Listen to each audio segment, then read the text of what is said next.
listening to Radio Flange Goblet, which probably means you've slightly more teeth than an average person, and maybe, occasionally, when no one else is looking, you dunk your danglies into a Tupperware container of kumquat marmalade. I know I do. Coming up at 9 p.m, it's the Wash Harold Stint moment, and hot on its heels, we've got more from Lenny Twizzle and his drugged-up puffins. But right now, you know what time it is. It's time for the After Movie Diner, the show the Pet Bugle Flippertown called a handy weapon if you've run out of quickly whittled poking devices.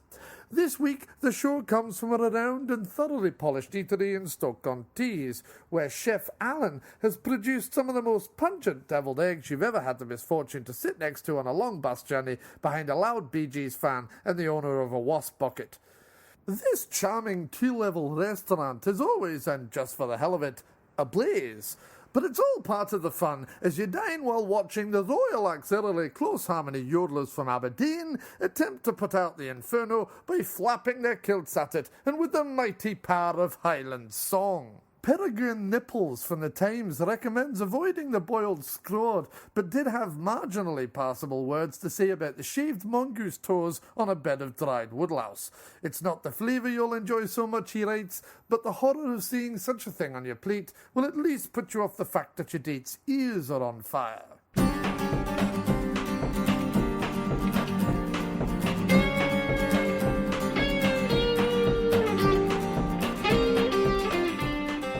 You're listening to the After Movie Diner with your host, Jon Cross. Yes, that's right. I am Jon Cross. Don't get up. Hello, ladies, germs, small poodles, a goat with diphtheria, those two lice twins from Omaha that tune in occasionally, defrocked members of the clergy still coming down from those iced buns, beer, and heroin binges, Jeffrey Nagasaki, winner of the How Wide Is My Face Prize, Florida 2013, and any middle-aged owners of carved wooden sailor ornaments or porcelain depicting pastoral scenes of hunting that still live at home and eat packet mashed potato. Welcome, and you can add the hot water now. Before we get started with this week's show, a reminder that you can support the podcast over at patreon.com/aftermoviediner. That's Patreon, patreon.com/aftermoviediner. And not only get some great rewards, but get the personal reward of knowing you paid it forward once. You can then smugly lord your goodness over all your friends at your next monthly backgammon and sour skittles social. You can also go to aftermoviediner.com and click on the Amazon link in the top right-hand corner before you do your Amazon shopping. It costs you absolutely no extra, but for everything you buy, Amazon kicks us a few shiny coins. Finally, you can go to miskplumbingfixtures.bandcamp.com. That's misk, M-I-S-C, plumbingfixtures.bandcamp.com, and buy the latest album from Miscellaneous Plumbing Fixtures, Former Glory, which features the wondrous Dr. Console on keys, Johnny the Horns Cole on brass, and also the keys, and the clear, bright Freedom Pipes of Jay Mayo on backing vocals. It's just $6 for 16 tracks, and every penny goes back to keeping AfterMovieDiner.com and this podcast alive. So please help us out where you can, and if you can't, at least rate and review us wherever the podcast is found and help spread the word. With that, let's head over to the amazing chrome freestanding Kellogg's Diner over by the BQE in Groovetown, Hipster Central, Williamsburg, Brooklyn, New York, for this extra special episode of the show. Thanks so much as always for listening, and we really do hope you enjoy it. Hello and welcome to another episode of the After Movie Diner, and it is a very special one this week. It's always a special one, but this week it's particularly special and particularly exciting because we have none other than Jeopardy champion and mad bastard Austin Rogers, who is going to be talking us through Robert Redford's 1994 film quiz show, which is very appropriate because, of course, he came to fame as a contestant on the quiz show. Austin, it's a pleasure to have you on the show. John, I'm pretty happy to be here. This is going to be fun. Here we are in Brooklyn. We're in the Kellogg's Diner in Williamsburg. Regular listeners of the show will know... Yes, please. Thank you. Regular listeners of the show will know that when we don't have a movie out at the theater that we're interested in, we take a time out, we go to my apartment, we watch a movie, and then we come here to talk about it, thus making a Kellogg's Diner my local After Movie Diner. And why not? Because it's a famous Brooklyn institution at this point, with freestanding chrome diners dwindling throughout the city and dying out.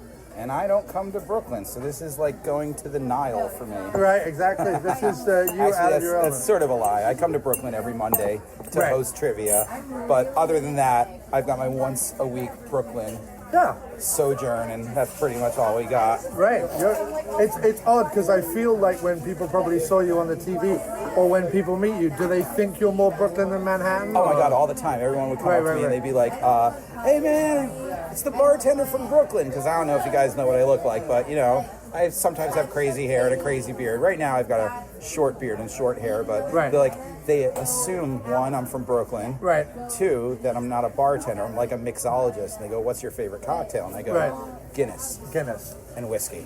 And they go, no, like cocktails. I'm like, I don't make them. No. Like, what do you mean? Like, if I came in your bar and ordered Manhattan, I'd be like, Right? no.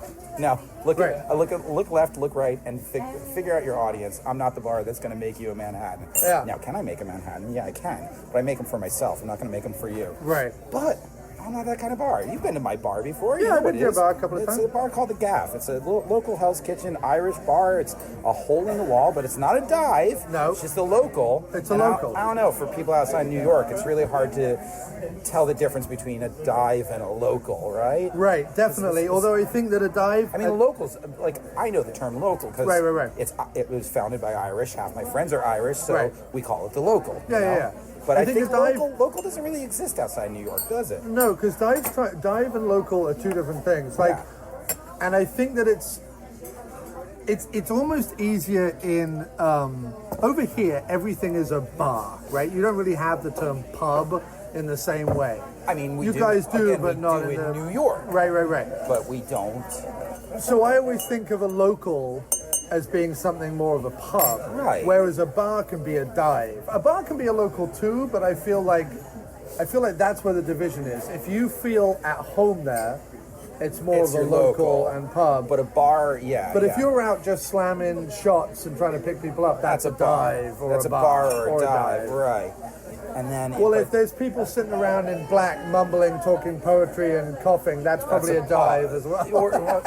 Oh, now we're all. You know what I mean, Now though? we're all fuzzy on the whole definition. Except then there's the hipster thing of when they open up a brand new bar, but they make it look like a dive.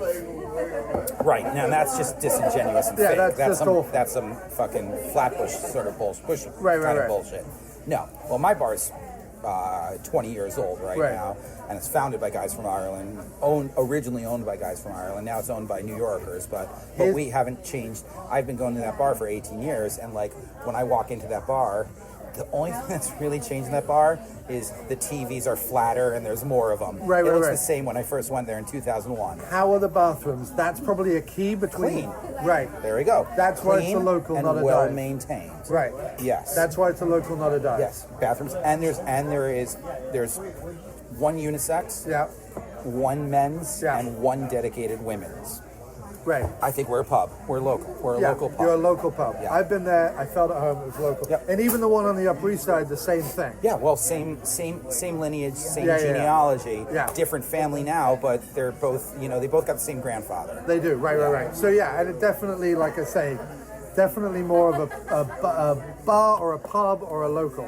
Yeah. I like that term. In fact, I think as I get older, when I was younger, I was all about the dives, right? Most people are when they're younger. As I get older, I'm more about the pubs. I don't know. the homes, I like the- sort the of locals. I was like my dive era was intensely short. I was like born like fully armed like Athena from Zeus's skull, Right. wanting to sit in the corner with a whiskey and a Guinness Yeah. and my two close friends. Like, Yeah. now, granted, when I first got out of college and I moved to Manhattan, like we'd go to the dives like Village Idiot, no longer exists, but it served $5 pitchers of Coors, Right. and it just smelled of urine, no matter what it was. And the girls danced on the bar and threw their bras up on the rafters and stuff like that, and like it was the consummate dive. Right. And then like there's a couple other Hogs and Heifers was around the corner from it. Again, if you were wearing a tie, the bouncer would cut your tie off. So you'd get all these bankers coming in to slum it and their Armani ties. They're like $1,500 Armani ties, just cut in half with scissors, and they'd freak out. Everyone would laugh at them. But then I discovered the Gaff, Right. my pub, and I'm like, oh, this is what I've been missing. and frankly, I'm a little bit of a homebody in that, like, I only go to like the same 6 or 8 bars. Yeah.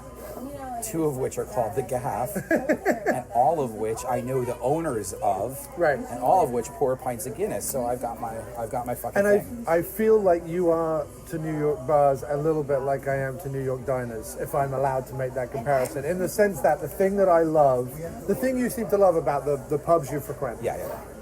is that they're local and homely, and you know the people, and da-da-da-da-da. Yeah. And the thing I love and anyone can come in, right? Anyone can walk in through the door, right? Doesn't matter if you're a politician or a construction worker, everyone in between. And you won't feel out of place knowing that everyone knows one another. Right. Because immediately, if you intrigue yourself into a conversation, you'll be introduced to the whole roll of characters too. Right. And now it's up to you to remember who's who. And in like the UK, pubs play the role that diners play here, in the sense that anyone can walk into a diner, right? Anyone. But you're more And anyone- insular in the pubs, right? Right. You can't like. Oh, I don't know. No, I mean, I got to know most landlords that I would go to pubs. No, I'm talking and- about the locals and the regulars. Oh, right. Like, you can't walk into like a high street. Hey, we're Hi, doing how are great. you? We actually haven't chosen yet. I'm aware, but Austin needs more time. Okay, better, right? Okay. Yeah, 5 more minutes. Great, thank you so much.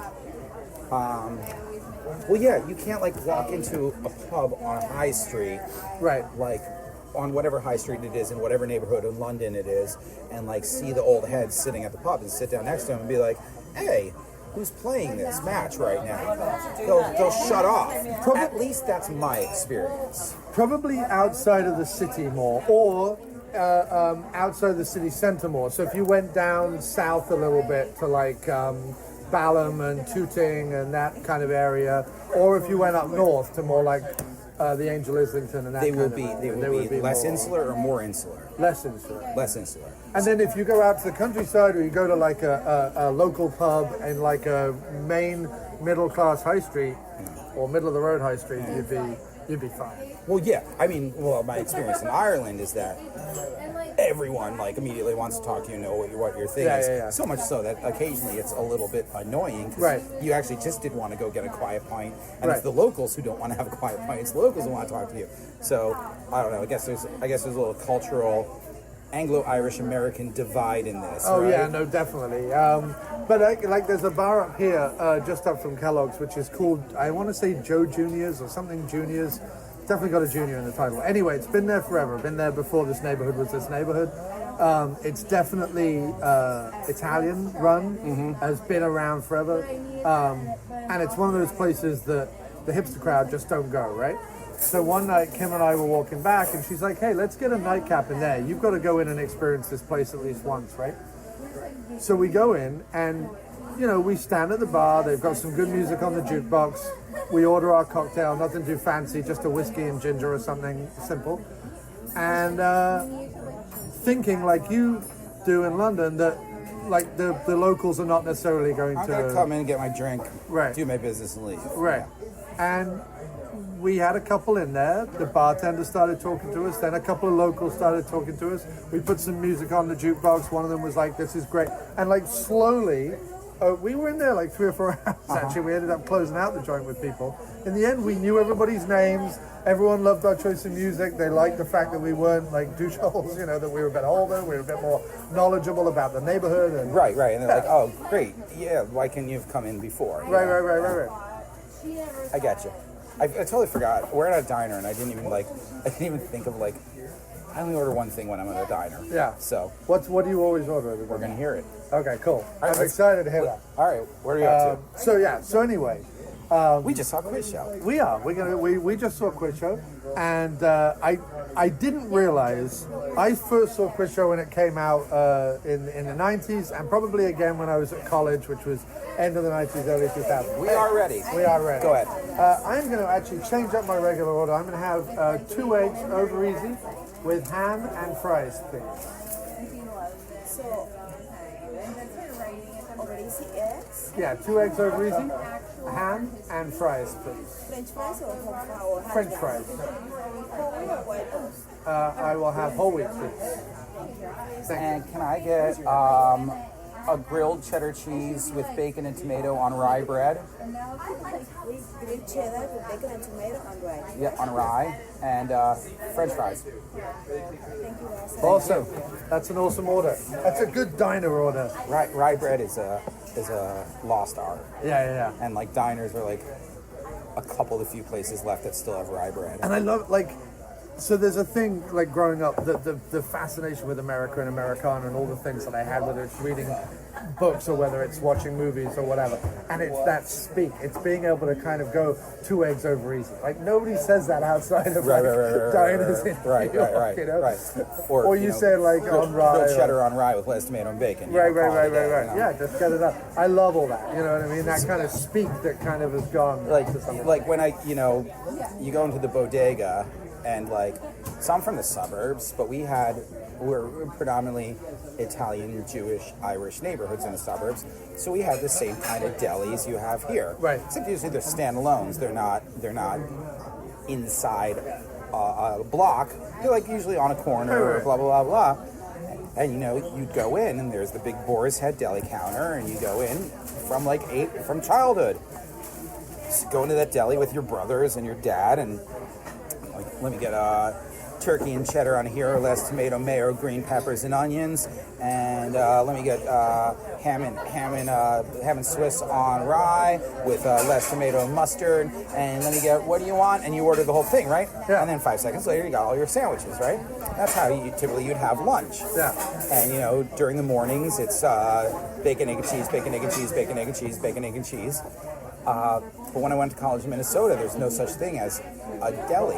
Right. Like, there were like sit-down restaurants that served deli-style sandwiches, but that's not a walk up to the guy with the paper hat behind the counter and be like, Right. I want this, and he has it for you, stacked 3.5 inches thick, Right. for $4.75. Right. And even like our little bodega that I went into earlier, Yeah. which was like, that's a small one, right? Even they have a little deli counter Of course, in of there. Like course. every place has Yeah. a little deli counter. Yeah. And you think to yourself, well, how often do they clean the grill? And then you're like, I hope they never clean it because it doesn't fucking That's where the matter. flavor comes Yeah, from. right. That's where the flavor comes from. Yeah. So anyway, back to quiz show. I Yeah. probably first saw it probably in '96, and then once it made its way onto VHS and stuff in the UK, and then probably watched it again when I was at university, so early 2000s, but I haven't seen it since then.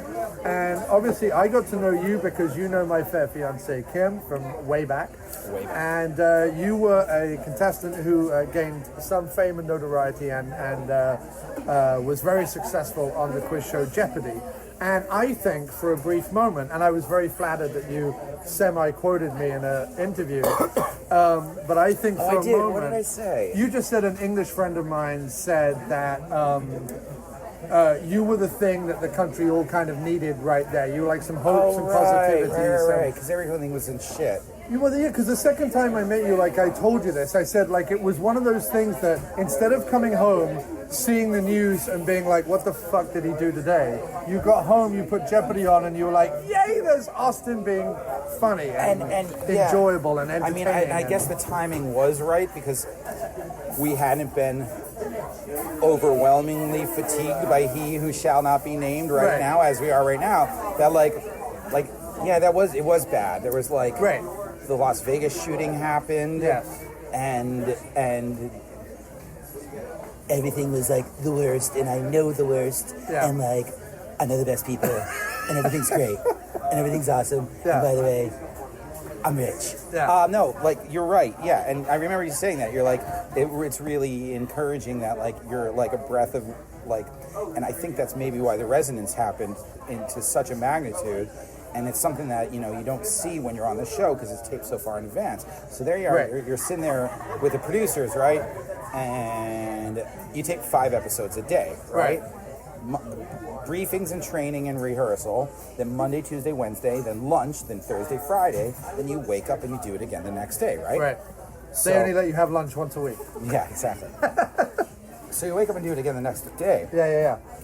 So these producers who work on the show are seasoned veterans, some of the coolest people in television. They've all been for the show for 30 years or 28 years or 24 years or whatever. So they've been through the ringer. They've seen everything come and go, right? So like by like my 4th or 5th episode, which is lunchtime, Right. they're like, you have no idea what's happening, do you? I'm like, No, I'm just up here having fun. And by the next day, they're like, you have literally no idea what's going to happen to your life. And like, come on, guys. Now, I'm not thinking of these being consecutively aired daily television episodes. Right. That what I just did was a day and a half, but actually was a full 2 weeks. Right. A full 2 weeks of me on TV every single day. But the producers, they've been through the ringer before, and they're savvy enough to, sort of project into the future, and they're like, oh, we're seeing something special here. Right. So they already had that sort of telegraphed in their head. Followed secondly by the fact that like last fall was a pretty shitty time for the country. Right. And I mean, it's sort of, it's sort of weird to look at yourself outside of yourself. But, certain times it happened to me where I'm looking at myself outside of myself and I'm like, I did do something special. And that's, you never want to be the guy who's like, I'm really special. I did something special. But like, the producers were right. Something special was happening, and you can't see it from within. No. Secondly, you can't see it while it's happening. Third, you can only see it when you have total perspective, and then you realize you're like, what I did was different. Yeah. I still don't think what I did was that different, but apparently everyone else did. Well, yeah, only because, Kim and I used to watch Jeopardy anyway, right? So we were used to kind of what it is, which is very cozy comfort television, and pretty... Even with the different characters, and you can always tell there's always like a quiet, more professorial, nerdy one, and then there's like a one who's very excited to be there. There's different types, and you're used to seeing them come and go, and there's an ebb and a flow, and someone wins for like maybe 2 or 3 episodes, and then the next one, and it's very kind of samey all the time. And then it's followed by Wheel of Fortune, and the same kind of thing happens, and da-da-da-da-da. And then... I think what you did was you kind of came on, and just by the virtue of who you are in general, I don't think you were playing a part. I think you were just being yourself and having fun with it. I'm stuck with this. Right. No, that's one thing Kim told me. She was like, this is him. Like, he's not up there, like, miming balloon animals because he thinks that he needs to do that. Like, he's doing it because that's what he would do when he's got 10 seconds to fill. Let's move my hands around. So... It was fascinating, and what it did, way more than you expect ABC to talk about Dancing with the Stars or the Marvel movies or whatever it is, right? You expect there's a cycle, Bachelor or whatever. There's always this cycle, and then all the shows that are talk shows, chat shows, day shows, whatever they are, they all talk about this thing, right? But it's different. It was different with you because it was a thing of. There was suddenly something to talk about that was not the regular cycle of things. Which on TV these days with the very ordered thing is unusual in and of itself. And then you were you on top of that. Well, there's 2 things there that are not completely 100%. One, Jeopardy is syndicated. So although it's on ABC here in New York, it's on Fox here and NBC there and CBS there. I just used that as my example. Oh, right. So it's syndicated, so it's not ABC pushing it. Right. But you're also watching it in my local market. Right. I am from New York. You're watching it in New York. And next, the largest television market in the country, right? So, like, that is something...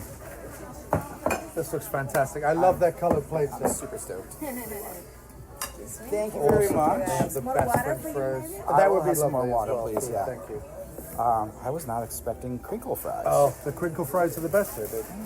Normally I get cheese and gravy fries, but it's a bit heavy this late at night. So. What is it, 10 o'clock right now? Yeah. Oh, yes, thank you so much. Very kind. Juby. Oh, yeah, so you put ketchup on your eggs, you barbarian. Yeah. Well, I just put ketchup on my breakfast, my late night breakfast. So it is syndicated. Right. Oh. Also, yeah. Now, maybe that was one of the facets that made the producers think that something so dramatically different was happening. Because I am a bartender from New York, right? Right. And, typically when people from New York are on, they're lawyers or doctors or whatever, or bankers or whatever. Right. Now, like, 30 some odd years ago when I was a kid, the biggest winner of the time in Jeopardy history, because back then you could only win 5 games and then you were booted.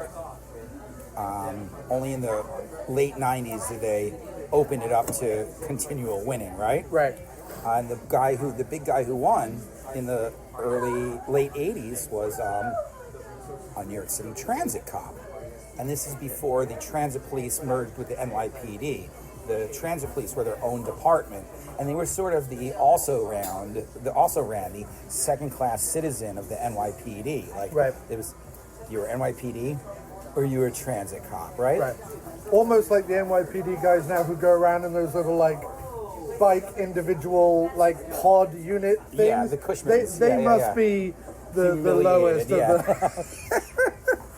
And of course, the mounted police are the top of the tree, surely, right? I got a horse. A fucking horse. I'm literally the heir of chivalry, you know.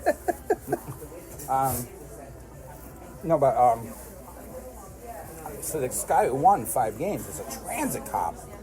Another rule back then was if you won over $75,000, anything over that was donated to the charity of your choice. Right. So the max you could do was like 75. I forgot what happened to this guy, but I know he won 5 straight. I want to say he won like 125 in 5 straight or something like that. Also, the dollar values were halved back then. So it was an incredible feat. And I remember as a kid, like, that being like on the cover of the Post and the Daily News, because it's like, not to disparage how hard it was being a transit cop in the 80s, because it's probably way easier than being a normal cop today. I mean, way harder than being a normal cop today.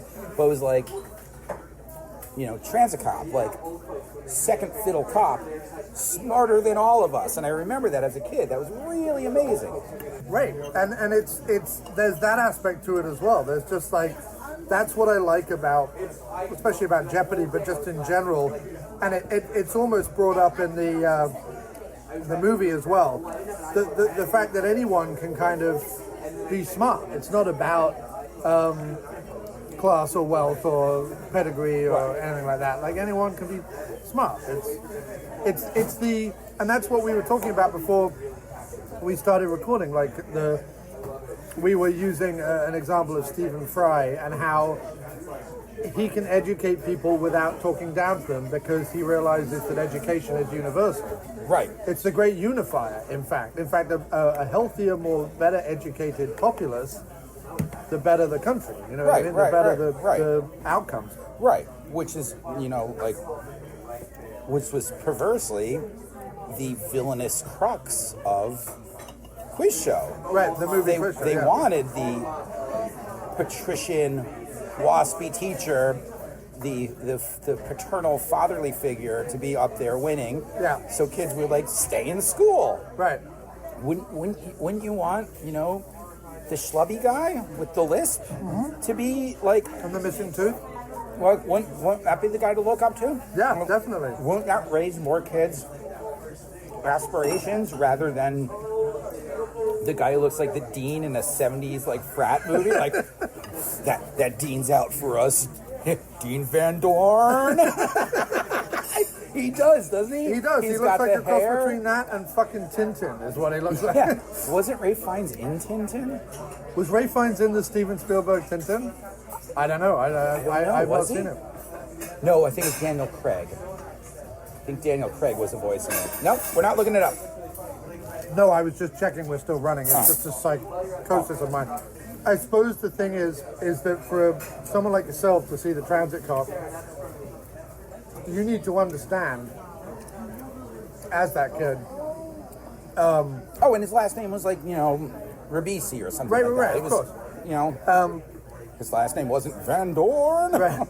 You have to understand all of the things that go into the fact that him being a transit cop and him being smart are not mutually exclusive, you know what I mean? Like, that can exist in the same person, right? But to use the D word that I hate, it's disruptive, you know? Right. Whereas the Van Dorn in the case of Quiz Show is a given. It's a given, and therefore you are telling the populace this is who to aspire to, because he is intelligent, because he is a professor, and because he can tell kids to stay in school. But Right. that's because they're playing down to what they perceive to be the idiocy of the populace. Right, and you can never aspire to be that Connecticut patrician guy. Right, because you'll never get there unless you're already unless won. you're already won. Right. Whereas you can be the schlub from Queens.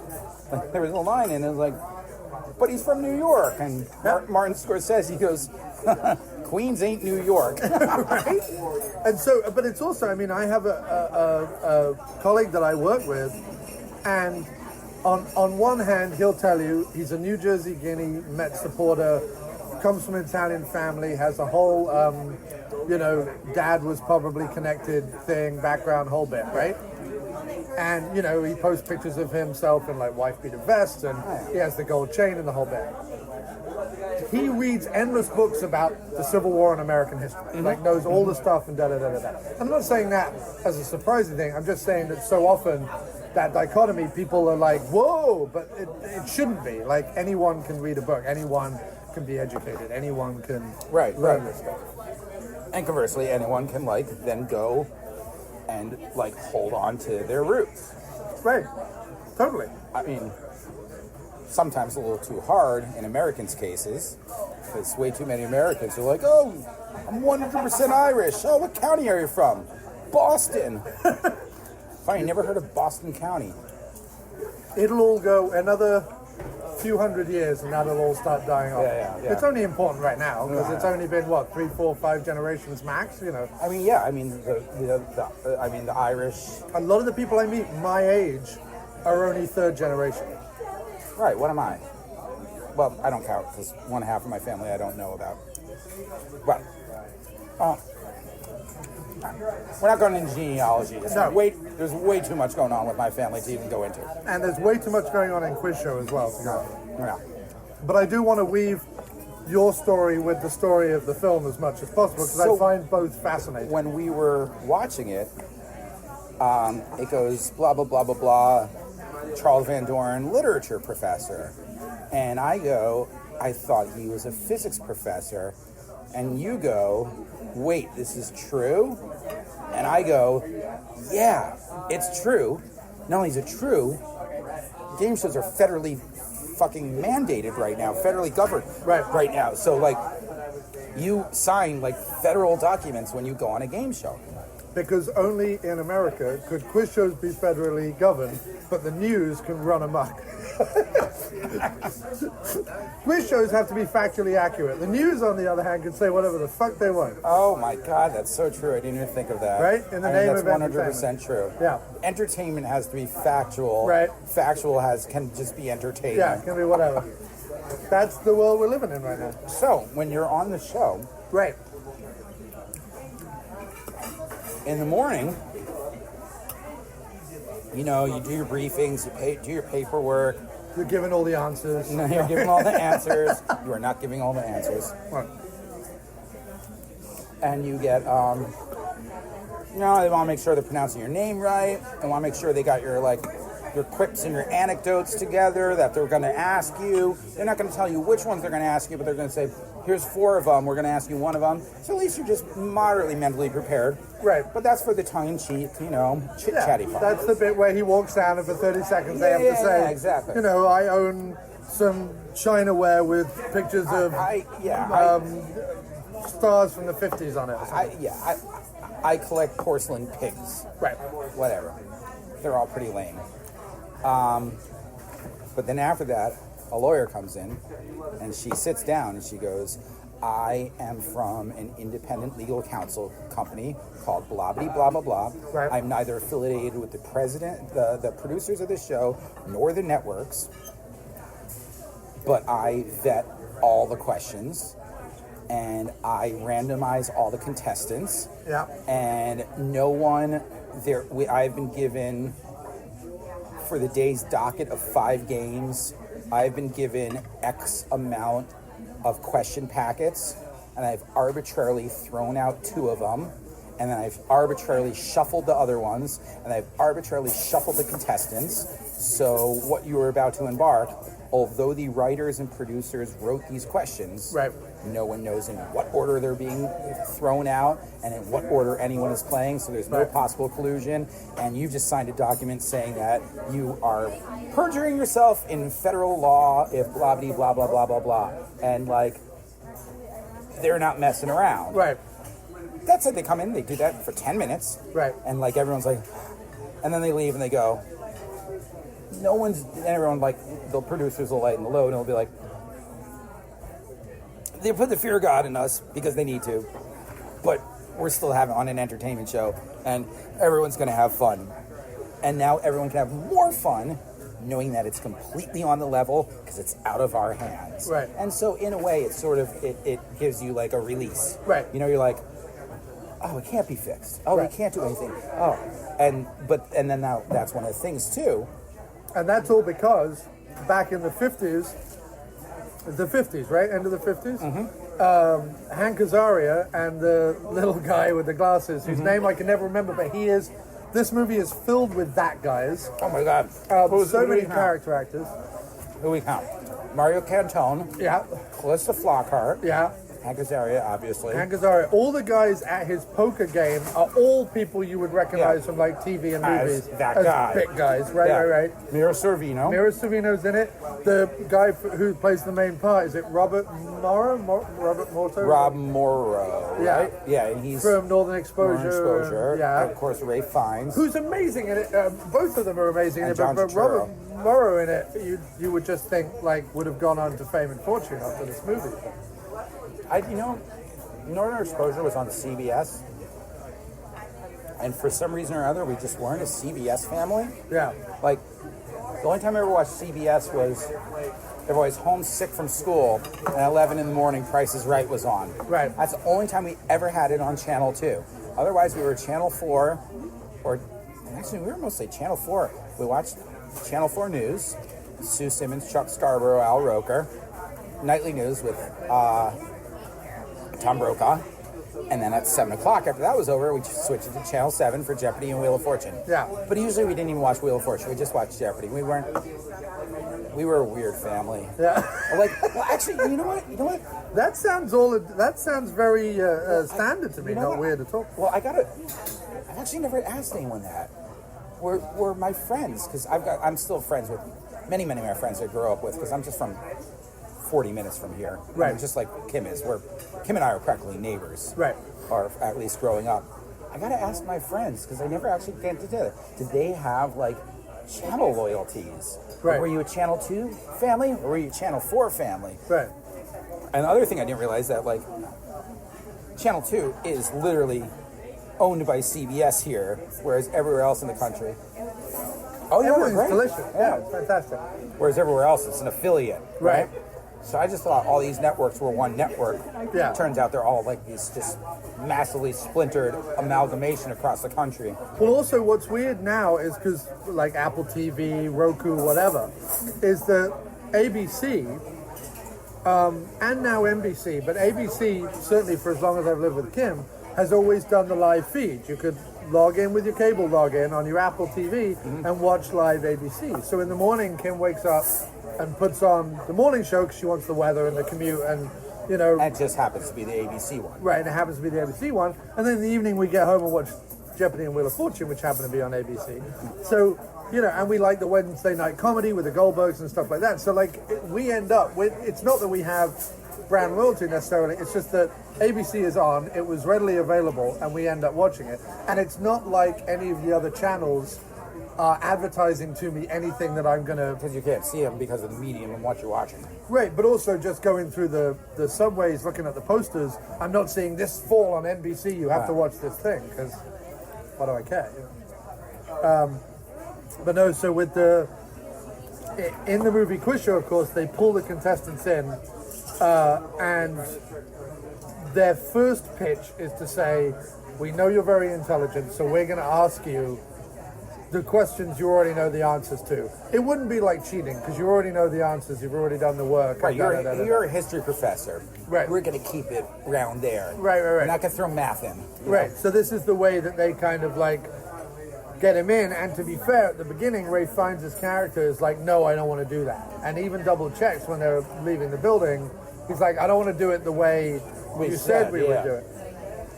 What he doesn't know is that John Turturro's character, and John Turturro, like every role he does, is having way too much fun with this character. Even in Transformers, where he's getting pissed on by an Autobot, it's John Turturro, man. He's amazing. I mean, just if he only had just that crying and begging scene in Barton Fink. Right. If that was the only Miller's Crossing. Miller's Crossing. Oh, Barton Fink's a whole another story. But if he didn't have, if he only was captured only on that crying and begging scene in Miller's Crossing, he'd be remembered as one of the greatest actors of all time. But you think of it at this time, all those Coen Brothers movies that he was in, they're happening right now. They're all happening at the 90s, Fargo the was mid-90s. 96, right? Yeah. I mean, he wasn't in Fargo, but Fargo was 96. Is it 96 or 98? I would have said it was slightly later. Miller's Crossing, then Barton Fink, then Fargo, right? That's the order, right? Yeah, I think so, yeah. So he was filming or had just filmed one or both of those at that moment, So right? these three films, like Quiz Show, Barton Fink, and Miller's Crossing, are within a year or three of one another. and he's insanely good in all three of them. Like, just insanely good in all Thanks three so of much. He's great. Yeah, so as they're wooing Ray Fiennes' waspy professor character, they are also telling John Turturro's schlubby, Jewish veteran, paying my way through college, has all the, I mean, he's a walking cliche. What does he say about his wife? He says, I love her, but it's like living with a plague of locusts. Yeah, no. And she goes, I deserve to be worshipped. He goes, go to India and moo. Did you hear that one? Yeah, I did. Yeah. I deserve He has to be some worshipped. amazing lines. But like they were literally a walking stereotype. Yeah. They were like a Neil Simon family, magnified. Like Completely. the kid had like asthma and acne and thick glasses, and the wife's like kvetching all the time, and he's like Nayada, and I'm like, oh my god. The mother-in-law on the phone who won't shut Mother-in-law on up. the phone, right? Yeah. But totally. I mean, it wasn't Nazi propaganda. No.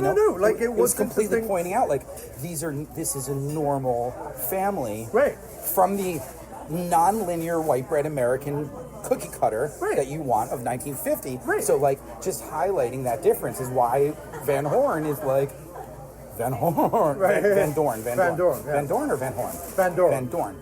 Right? Just like why he was actually, there's a perverse logic in it. But even when you go up to Connecticut for his father's birthday party, that's an idealized Connecticut as much as that's a rundown, version of Queens. Like, Robert Redford as the director is like, probably to highlight the difference between the two characters, but he is doing a rose-tinted version of one thing and a very like stylized, but they both feel natural is what I was going to say. Like both of them they don't feel exploitative. No. And not both sides. You're sympathetic to the aloofly naive patrician Connecticut wasps. Yeah. And you're laughing with, not at, the schlubby working class Queens people. Right, but also there is a part of me that, as mad as Turturro is, and as much as they smear his name throughout the movie, there is a part of me that's like, I would quite like to see him on some mad panel show. Why didn't they give him a panel show? Why didn't they put him on something else? I know why they didn't, but I'm just saying. Right, you could have. You would have loved that. You could have Mitzi and Muffy and Biffy and Buffy and Bunny and Chet laughing and the whole time, but having him throwing a wrench in the works all the time. Well, let me tell you about this time on Piscataway. Yeah, right? Completely. But I mean, that's so. Earlier today, in preparation for this, I watched a contemporary Siskel and Ebert review, and they gave it like I don't know. I remember watching Siskel and Ebert as a kid, because I'm a huge movie guy, right? I remember watching Siskel and Ebert as a kid, and he usually went like this. You know, Siskel would be like, "What a joy, so great," and Ebert would be like, "Hated it." Right. And Siskel would be like, "I give it a resounding thumbs up," and Ebert would be like, "Nope." This one, both of them were immediately effusive. Yeah. They're like, "This is such a joy, such a delight. Will go down in history as the perfect." So, like, I just I was just gonna say something. I just watched a movie that I had very good nostalgia glasses for. Yeah. And I watched it, and it was really straight. It was done in the 90s, and it was a period piece looking back. Yeah. And it was really dated. This one still feels fresh. Yeah. Because all the context they're talking about, there were so many parallels to what you said earlier, like Fox News and stuff. Yeah. They're like, no one cares about that. It's entertainment, isn't it? You know, I'm the chief of the network, and by the way, tell the chairman I've got his sand wedge because he's still stuck in that bunker. So of course, the president of NBC is a golfing buddy with the chairman of the regulatory board of what becomes the FCC, right? I'm like, in fact, you think you're watching the movie that like is going to bring down and regulate television, which it does to some extent from what you've told me subsequently, that there are now like legal restrictions on Twitter. But that hasn't changed since. Right. But what's interesting is actually at the end of the movie, TV gets away unscathed. Everyone's still golfing buddies. Everyone's still patting themselves on the back. And actually, it's these guys who were, you know, regular guys like you and me. Okay, yes, one comes from a white bread family, one comes from an immigrant family. But at the end of the day,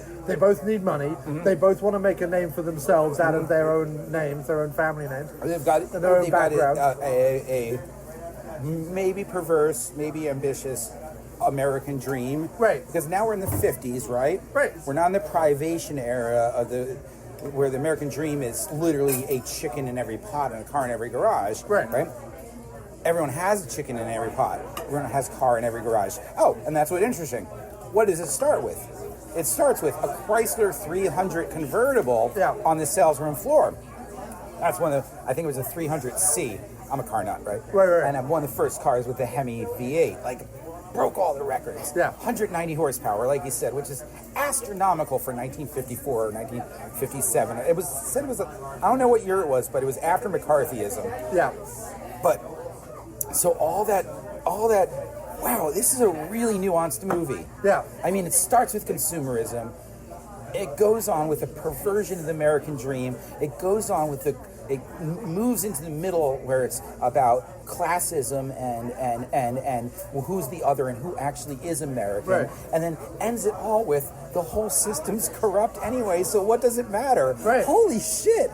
I mean, spelling it out like that, this movie is amazing. And there's this one of the wonderful moments that stands out is like, well, not wonderful moment, but like one of the things that makes you go ding, like whatever, is Turturro in his ranting, because he's played off time and time again by the producers of the show as being like this mad person, and in fact the way Turturro plays it, you can well believe that he's like this, you know, power hungry, crazy, confused, upset person.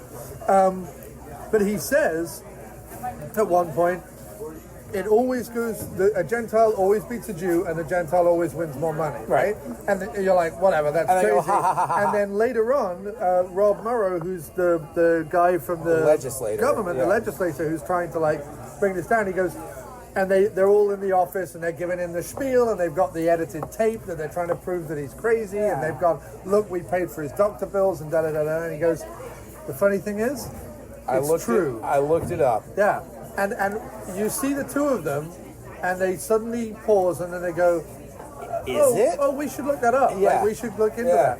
They suddenly like, which means they didn't even know it, right? Because it's so innate that they're like, "We didn't like that last guy. Let's look." Like the distaste was not. That guy who played whatever the head producer and. The old dude? Yeah, Hank Azaria. Oh, Hank Azaria. Not the president, but Hank Azaria and the other guy. With the glasses. Yeah, their bounce off was great. Oh, they're so good together. And like I said, when this first came out... He's a little fucking crazy. Yeah. He said, no, he's like... Herb Stempel is a little, what's the word for it? What's the word for it? And Hank Azaria just goes, he's fucking nuts. He's fucking nuts. He goes, eh. But Hank Azaria is priceless. I love him and everything. Oh, I totally forgot. There's one thing I wanted to tell you. Yes, go ahead. So, I was on The Tonight Show, right? Yes, you were. And I now know 2 people who have been on The Tonight Show. I was on The Tonight Show. Yes. And before you go on, the producers give you a tour of the studio. Guess what studio The Tonight Show is filmed in? The same one as 21? Absolutely. They got the photos up on the wall. Wow. They got the chronology of that. So, apparently, so there's a couple of cool things in that studio. It used to be like a disused hallway, and then there was a utility closet that was converted to Max Weinberg's dressing room when Conan O'Brien had the Late Night with Conan O'Brien show. Right. Behind that hallway was a utility closet, and the pipes of that utility closet were painted and decorated by Frank Oz and Jim Henson. Oh my God. It's like this Muppet totem pole, Right. Of like done in like the 60s, late 60s, right, when right. they were like on the Today Show or something like that, and they were just killing time, and they decorated this whole utility And they were on closet. the first series of SNL. The Muppets were on the first Maybe series of that's SNL. what it was. Very Maybe, early. yeah, the very first year. Maybe that's what it was. Before they I don't- went to England to but do so the, anyway, the show we know. So, whenever Max Weinberg would have someone in his dressing room, he'd open up this utility door, and there was this thing that was painted by Jim Henson and Frank Oz. So Fallon, when he moved from one studio to the next studio he for did the Tonight Muppets Show, doing the wait.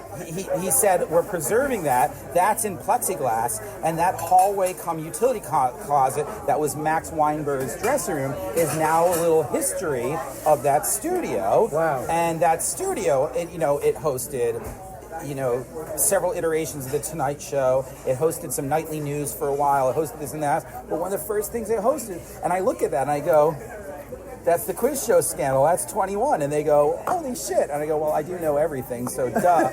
Oh, wow. So me not knowing that it was real or a true story, is that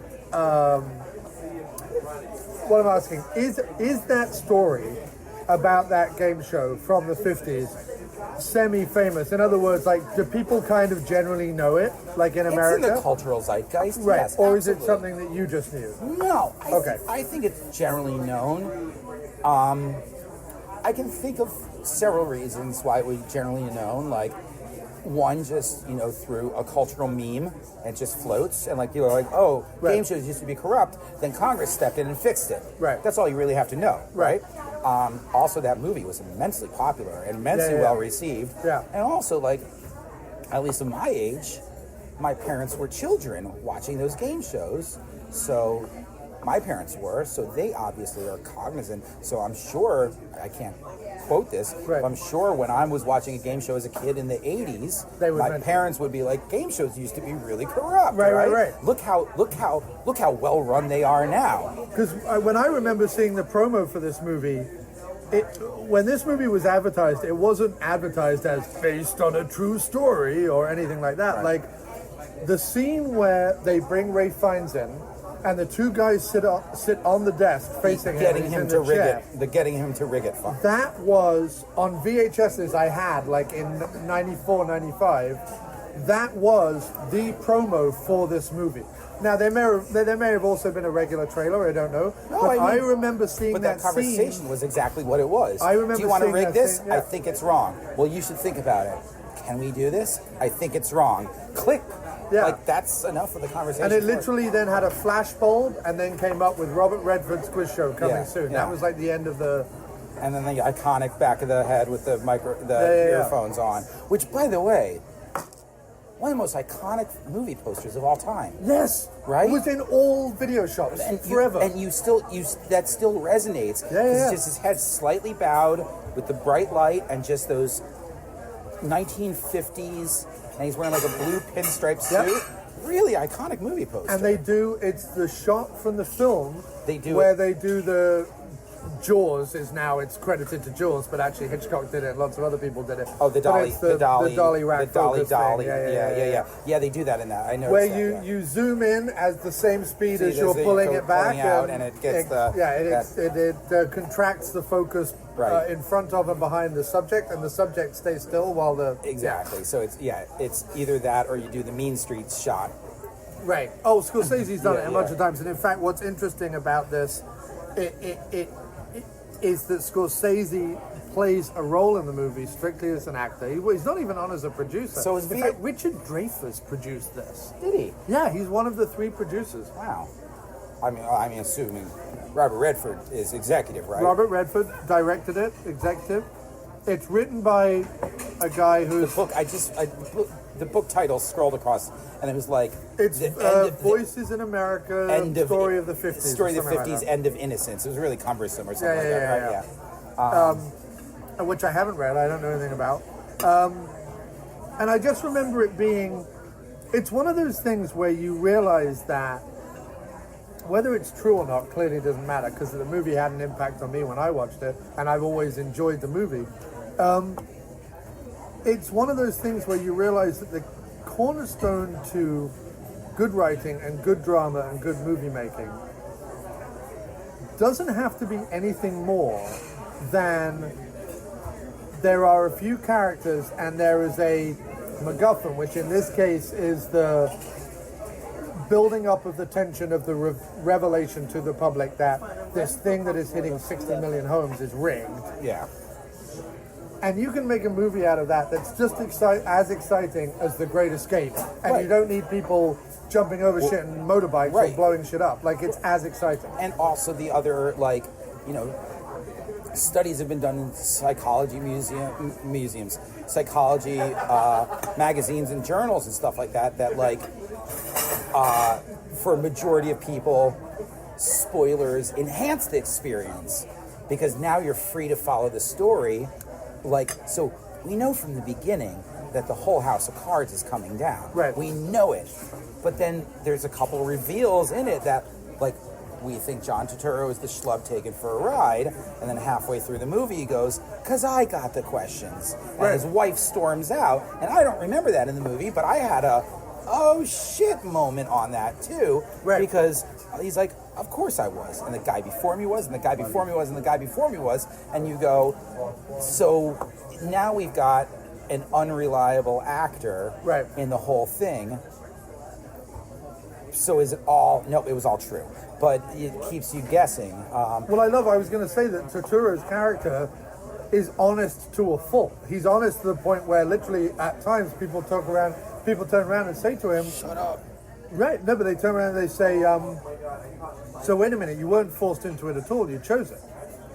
He keeps trying to make himself out to be a victim, but then his truth-telling and his verbal diarrhea means that actually he's not a victim at all. He sat down in my kitchen and gave me $20,000 and told me I'd get all the questions. Right. Well, you just said all of that. Yeah. In one, boom, boom, boom, boom. And actually what's also funny, and the bit where you're like, kind of frustrated with Turturro is when he then announces that he gave all his money, his $70,000, to a bookie who went to Florida. Yeah, on a fake real estate deal or whatever.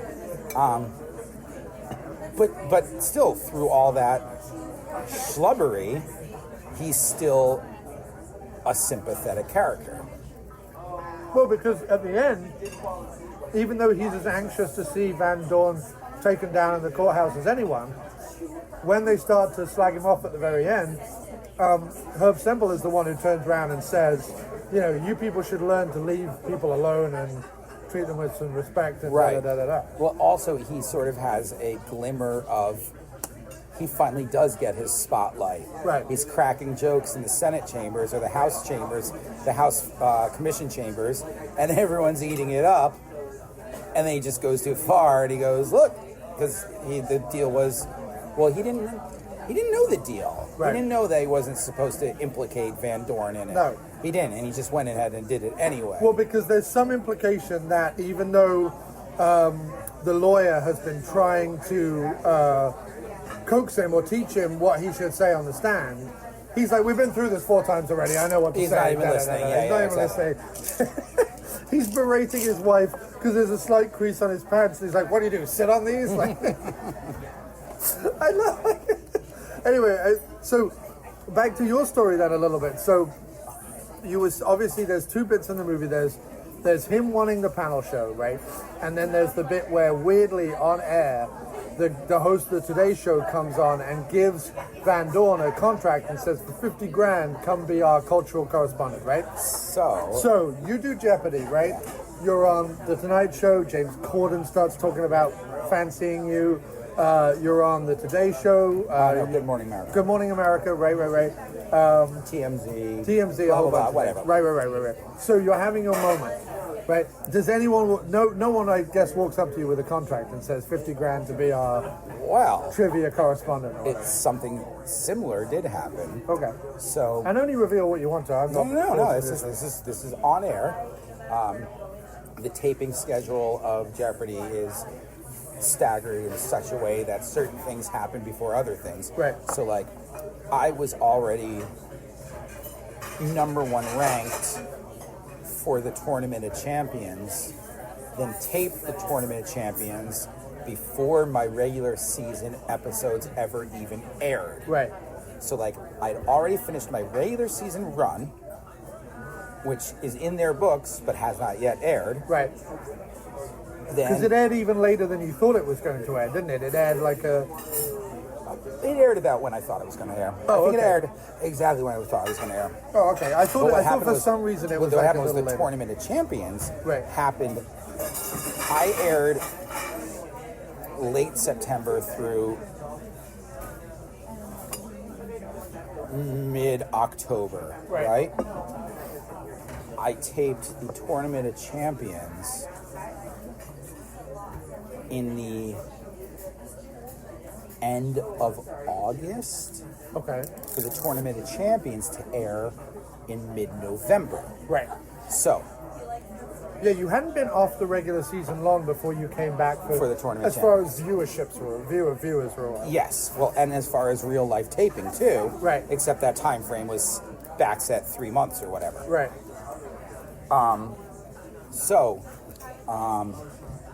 I was the only one up there in the Tournament of Champions who had yet to be paid. And the way their payment structure worked, it would still be several yet more months before I would be paid. Right. But they surprised me with the check on stage, saying, "You're up here, you haven't been paid. It's only fair that you get it now." So I ended up getting my check. Can I get another cup of coffee, please? Oh yeah, no problem. Thank you. Yes, please.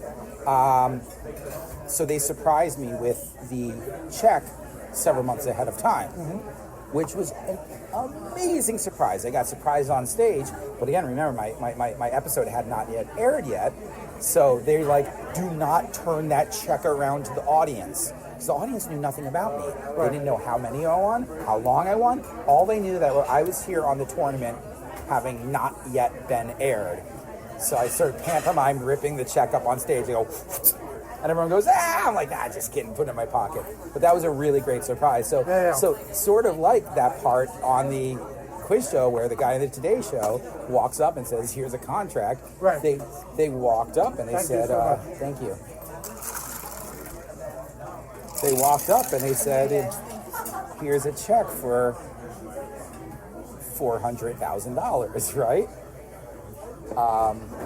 Now, there's one issue of that. It means I filed I filed 2017 taxes. If they had paid it when it was scheduled to pay, I would have been on the 2018 taxes, so I would have had that Trump tax cut. And that would have actually benefited you. It would have benefited me. Immensely. Man, that sucks. But whatever. The taxes are paid, the money's gone. What are you gonna do? But I'm like, for 1 second, I'm like, one of my friends was like, so the fact that they're paying you here means you missed the Trump tax cut. I'm like, yeah, I did. They're like, so you're Republican now? I go, Yeah, probably. Yeah, I think I am now. You know. Oh, this is the other thing fuck the poor. Right, but that's the other thing, right? Because I'm sure you found this, that a lot of people heard your winnings. You were certainly one of the quickest ever to raise that amount of money. Was that like one of your records? Not one of the. You're the, right? The, absolutely. But not even close margin. Okay, to earn that amount of money that quickly, you're the first to do that on Jeopardy. Yeah. Because other people have won more, but they've won more over a much longer period of time. Yeah. I averaged a win of like 34,000 a game or something. Right. Which is great because sometimes you watch it and sometimes they walk away with like 8. I never walked away with less than like 30. 20, I think was my lowest. Oh, okay. Yeah, we were watching it every night and absolutely fascinated by it. But yeah, I'm sure you have those people that, you win that amount of money and they think you just have that amount of money, which is so completely ludicrous. It's ridiculous because not only are there taxes, but then there's obviously like living expenses and various other things that go into it. Right, no, right. I mean, New York tax, California tax, and federal tax. Right. So I got triple taxed, right? If I lived in Florida, it would be a different story because Florida doesn't have income tax. Wyoming doesn't, Oregon doesn't, a couple other states. I think Tennessee doesn't. So like if I lived in New York, so I got New York taxed, I got California taxed, and I got federal taxed. Right. But how many people asked you to buy them stuff? Actually, you know what? Not a lot of people? I only had 2 people come out of the woodwork saying, will you finance this thing? Right. Only 2. Right. Literally only 2. No one else asked me for anything. And those 2 people were people I had worked on with a different project a couple years back. And the project didn't work because, the project was unfeasible. Right. So injecting my newfound money into it would not have assisted it. Right. So I'm like, really? Are you going to be this gauche to do this? Yeah. And gauche is the only word I could think of. Right. I hadn't talked to them in a while. Right.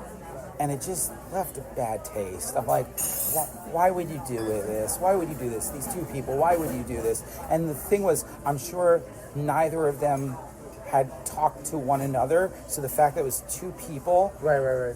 from the exact same thing, really off-putting, really strange, really weird. They're like, hey, want to invest in the thing? And I'm like, hey, want to invest in this thing independently of one another? Right. And we were all together in this one thing. I'm like, yeah, no, that was really weird. Because not a single other person asked me for a dime.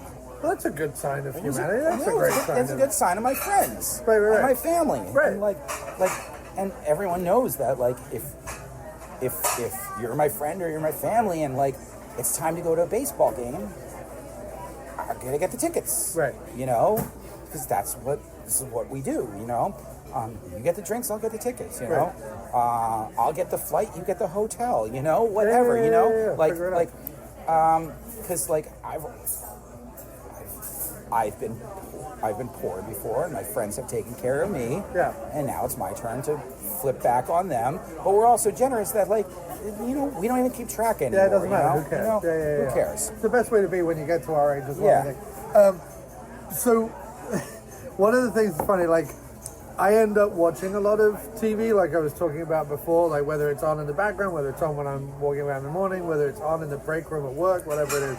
I see a lot of TV. And most TV, I hate. I hate the fakeness of it. I hate the people presenting. I got a list of some good stuff to watch. Oh, no. I don't mean like the written, directed, produced TV shows. I'm talking more about like the network stuff that's around it, right? So the talk shows, the day shows, the morning shows, the bumpers, the news, the reality TV shows, in inverted commas, all that kind of stuff. I tend to walk past, and when it's on, I can notice mistakes, irregularities, hypocritical stuff like that. Like someone, and it rankles with me. So the reason why I say that is if I put myself in your shoes, right?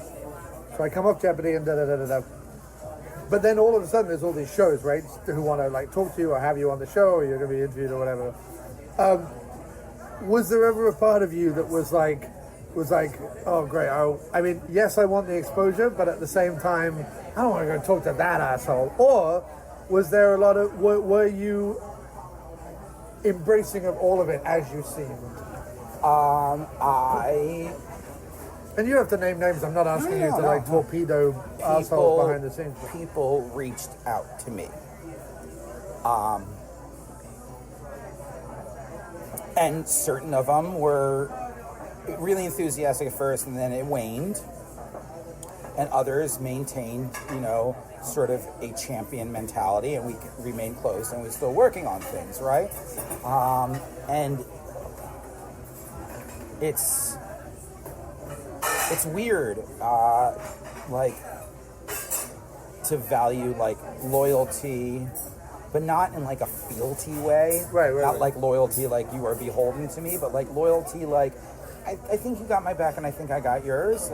Because so many things were flash in the pan, we want to talk to you, and then poof, they're gone, right? Jingly, jingly, jingly keys, sure. ADD. And it's you want to remain those who are interested in you will become interested in, Yeah. Those who are super enthusiastic and then wane, well, you didn't want to deal with them in the first place. You know what I mean? I don't know, it's really complex because there's so many things out there and so many people want a piece of you at first, and then you've got to winnow it down to those who are stable. Yeah. But then I think the biggest thing, unlike John Turturro in the movie, is you've got to be sanguine about the whole thing. Right. You can't. You got your paycheck. Right. You're walking out on a high note. Right. It's awesome to walk out on a high note. Right. The lights are on, you take a bow, you go off stage, and people have fond memories. It would be great to have a sequel or an encore. Right. If I don't have a sequel or an encore, I'm totally fine. Yeah. Do I want a sequel or an encore? Of course. Right. Am I working diligently towards one? Yes. Will I be disappointed when it doesn't pan out? Yes. Will I immediately move on? Yes. Of course. I won't. But there's also I'm not going to Sunset Boulevard it. No. Right? You know what I mean? Right. I'm not going to be In fact, we recently covered that on the show. Oh, so I know did you? Yeah. I'm not going to Sunset Boulevard it being Right. oh, the net, or I'm not going to believe Mr. DeMille's going to call you any or minute. Glengarry Glen Rossett. I'm just Right. one more deal, and I'll turn around. I used to be the top salesman, and one more deal will turn it around. Yeah. What if one more deal? Well, I don't need the one more deal. Do I want the one more deal? Yeah, but I'm not going to get kicked out of the street if I don't get the one more deal. I got paid. I'm happy. I still bartend. I'm happy. I got all the books I want. I'm happy. I could travel. I'm happy. Yeah. I bought a car. I'm happy. Yeah. If I get a TV show and a podcast and a book deal, and if I get a network appearance, and if I get this and I get that, if I get corporate sponsorship, these are all things I want, all things I'm working at, but all things that I know I never had before, so why look to now? Of course. Now, eventually, you'd reach a point, say I have a TV show and a book deal, and then the show gets canceled and I don't get another one, and then the book is a flop and I don't get a chance to write another one. That's a different level of disappointment because you've already. That's a you lost a job disappointment. Yes. Right. And that's not a. I'm looking for a new job. Right. If I don't get it, I'm happy with the job I have. Right. Right. And I mean that in both a metaphor and a literal sense. No, I get it. I'm Yeah, looking yeah. for a new job. Right. But I'm really happy with my job right now. Yeah. But you want to advance. So I think that's John Turturro's failing. He thought the silver platter was his. Yeah, he thought he was, He thought he was making them the money. and he thought he was owed a job. Yes. He thought he didn't go out and get one. I made you all the money. Right. Now you give it to me. Right. Right. And I think that's the other thing that he doesn't realize either in the movie, and in general, what I think you handled very well in real life from having watched some of your post-Jeopardy appearances on Good Morning America and various other places, is that you want to appear to be, you want to say, yes, I was successful at this thing. Yes, I am looking to continue to be successful. However, I'm not a massive arrogant douche who believes that I should be successful all the time and look at me. Right. Like, you have to be humble, right? It's like when you see actors show up on these chat shows and they make billions of dollars for doing ultimately very little, but they have to always, and quite rightly so, in a good Some society. of them probably are. Right? No, of course. Yeah. But then they have to say, like, oh, but it's all, the lighting guys make me look good, or the stuntman makes me look good, or whatever. And you should do that. Like, that's Yes. a good person if you do that. Right. Well, So, that's just common decency. Common decency. You don't have to believe any of it, Right. but it's common decency if you want to continue to maintain a working relationship. right, but it's also the dichotomy of on one hand, we're told to be, like, I'm constantly told, as someone from England who has a self-depreciating sense of humor, especially when I'm around my job, like, I'll make a joke, and I mean it as a joke. I don't genuinely feel this in my heart of heart, but I'll make some joke. I'll go, well, it's probably all my fault. We should blame me and wrap this meeting up, right? Right. Or whatever, as a joke, and I don't mean it. I've actually had people tell me, go, you really shouldn't make jokes like that. You should be more, like, positive about yourself. Fuck off. And Fuck off. what's interesting is there's always that part Wait. Have you ever met an English person before? They can't take compliments. They can't take criticism. They can't take anything. Right. Except other people's countries. So, come on, imperialism. yeah. We Those haven't known what to do since we gave it all Yeah, back. those days have long passed. You're not getting another one. So No, I know. No, we're not. In fact, we're actually you're getting a little separating smaller. from. Say bye to Scotland soon. Yeah, right, exactly. So, well, not while we have the military and the pound. By the way, Wales will never leave you. Wales You and doesn't Wales care. are like BFFs. Wales doesn't care. Cornwall will leave before Wales does. I met some vehement Cornish people who were like, Cornwall was the place before England had. I'm like, oh, for fuck's sake, Cornwall, you're a little peninsula on the bottom. Like, fuck off. Swallowed a beard here.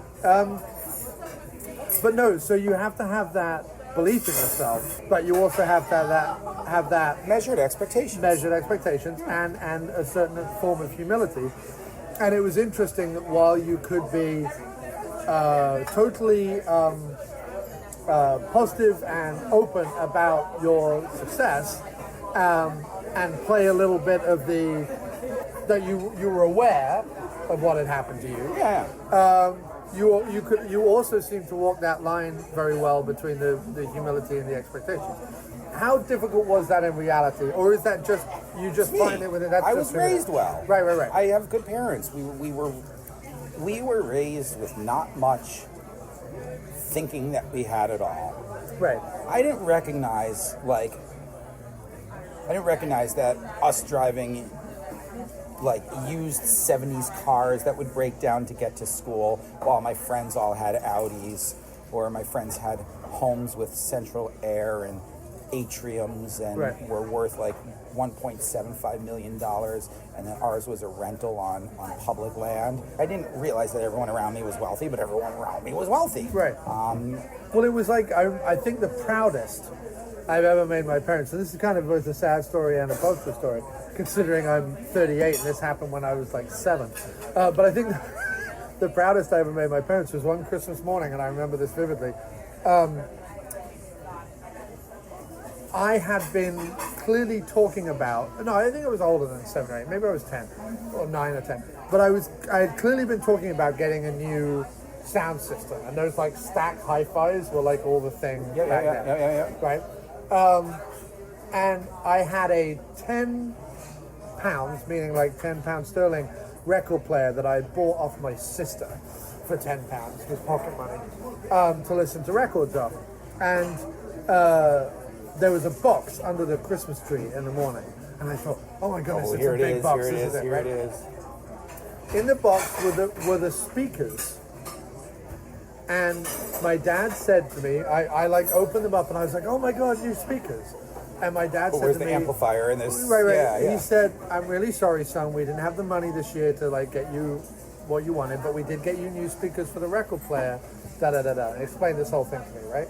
And apparently I was like, I love them, I think it's great, or whatever. I was like really positive about it and stuff, even though obviously inside I was like, I want the nice shiny hi-fi, right? Yeah. Then he goes, much later, we open all our presents, He goes, much later, by the way, John, what's the Christmas tree sitting on this year? And like normally we used to have the Christmas tree on a table because it was a little fake plastic fold out Christmas tree that we used to put on the table. And this year it was on a box.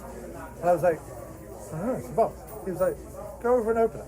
And they got me the hi-fi, and it certainly wasn't like the top fucking level one. Well, you want to see how you took getting the speakers. And it was probably the proudest I ever made them because I didn't. Because you were like, this is great. This is the best thing. This is what you could do for me. This is great. Good for you. Yeah. You know what I mean? So like, I always remember that story as like one of those teaching moments. You know what I mean? Like it's just one of those things. It's a weird trick to play on a kid at Christmas, but it is what it is. I mean, we were brats, but we weren't like. We weren't keeping up the Joneses brats. We were like, I want that RC car. We want that RC car. We want that RC car. Eventually, our parents would buckle and get that RC car. Right. And like, probably cost them way too much money to get that RC car. Right. They probably didn't enjoy spending that, but they got it for us, right? But we weren't like, I want that crazy thing that the neighbors have. Right. Because we just, I don't know, innately understood we couldn't get that crazy Yeah. And I always had to think, because my birthday's early February, that if I ever got anything that was like over a certain amount of money for Christmas, it had to do for Christmas and birthday. Oh, well, mine's Thanksgiving. Right. So like mine was 1 month from Christmas. So it was like, you want two little presents? Yeah. Or you want the one big one for birthday? And I'm like, big one for birthday. I'll take it now. Yeah. Time value of money, right? You gotta get it in while you get it in. You know, 50 bucks cash now is worth more than $100 cash over 2 years. You know? Yes. Oh no, definitely. The After Movie Diner with Jon Cross will return right after this.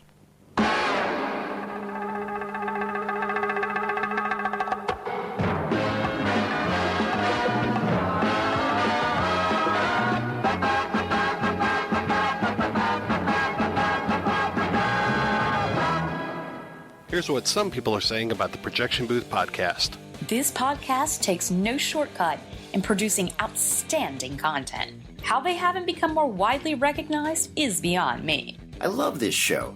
Smart commentary, in-depth interviews, and great production. It's obvious how serious these guys take their podcast and bring that next level of professionalism that anyone would be hard-pressed to match. There are few things better in life than listening to people who are both passionate and knowledgeable about their subject matter. The Projection Booth, with their wide and wild range of film discussions, is one of those things. Simple as that. The Projection Booth is the highest quality film podcast around. I love the focus on cult films, witty, informative banter, and amazing interviews. The Projection Booth is the best podcast out there if you're a serious film lover. The Projection Booth Podcast, with new episodes available every week at projectionboothpodcast.com. We'll do it live. It. Do it live. I'll write it and we'll do it live. Hi, I'm Jay Mayo. And I'm Marie. Shut up! I'm Marie. Shut up! I'm Marie Forster. And we are co-hosts of Hold the Mayo podcast. Hold the Mayo! Hold the Mayo! All right, give me ham on 5, hold the Mayo. We're two local comedians, and here on Hold the Mayo, we talk about all the different things that are going on in our daily lives. Or in your case, your pathetic dating life. Or in your case, your obsession with pizza. Or in your case, your Gatham for Statham. Yeah? Well, at least I'm not obsessed with Guy Fieri. At least I'm a gang leader. No, you're not. You're just always trying to overthrow invisible gangs. No, I'm cool in the gang. No, oh my God, the puns are the worst. Mayonnaise, really?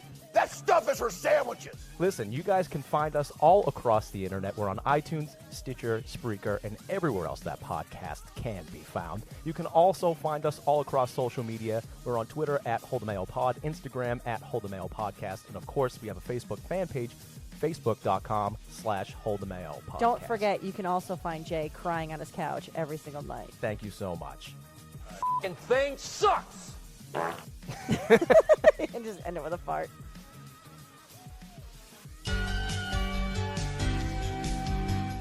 The Via VHS podcast is changing lives. Here's some testimonials. Bill from Tallahassee, Florida says, I was able to quit my job and get a Ferrari, just like Magnum PI. Sue from San Diego, California says, wow, it really helped with my crippling depression. Thanks, Via VHS. And Tom from Charlotte, North Carolina says, it cured my genital warts. Wow. Listen to the Via VHS podcast on iTunes, Stitcher, and Google Play.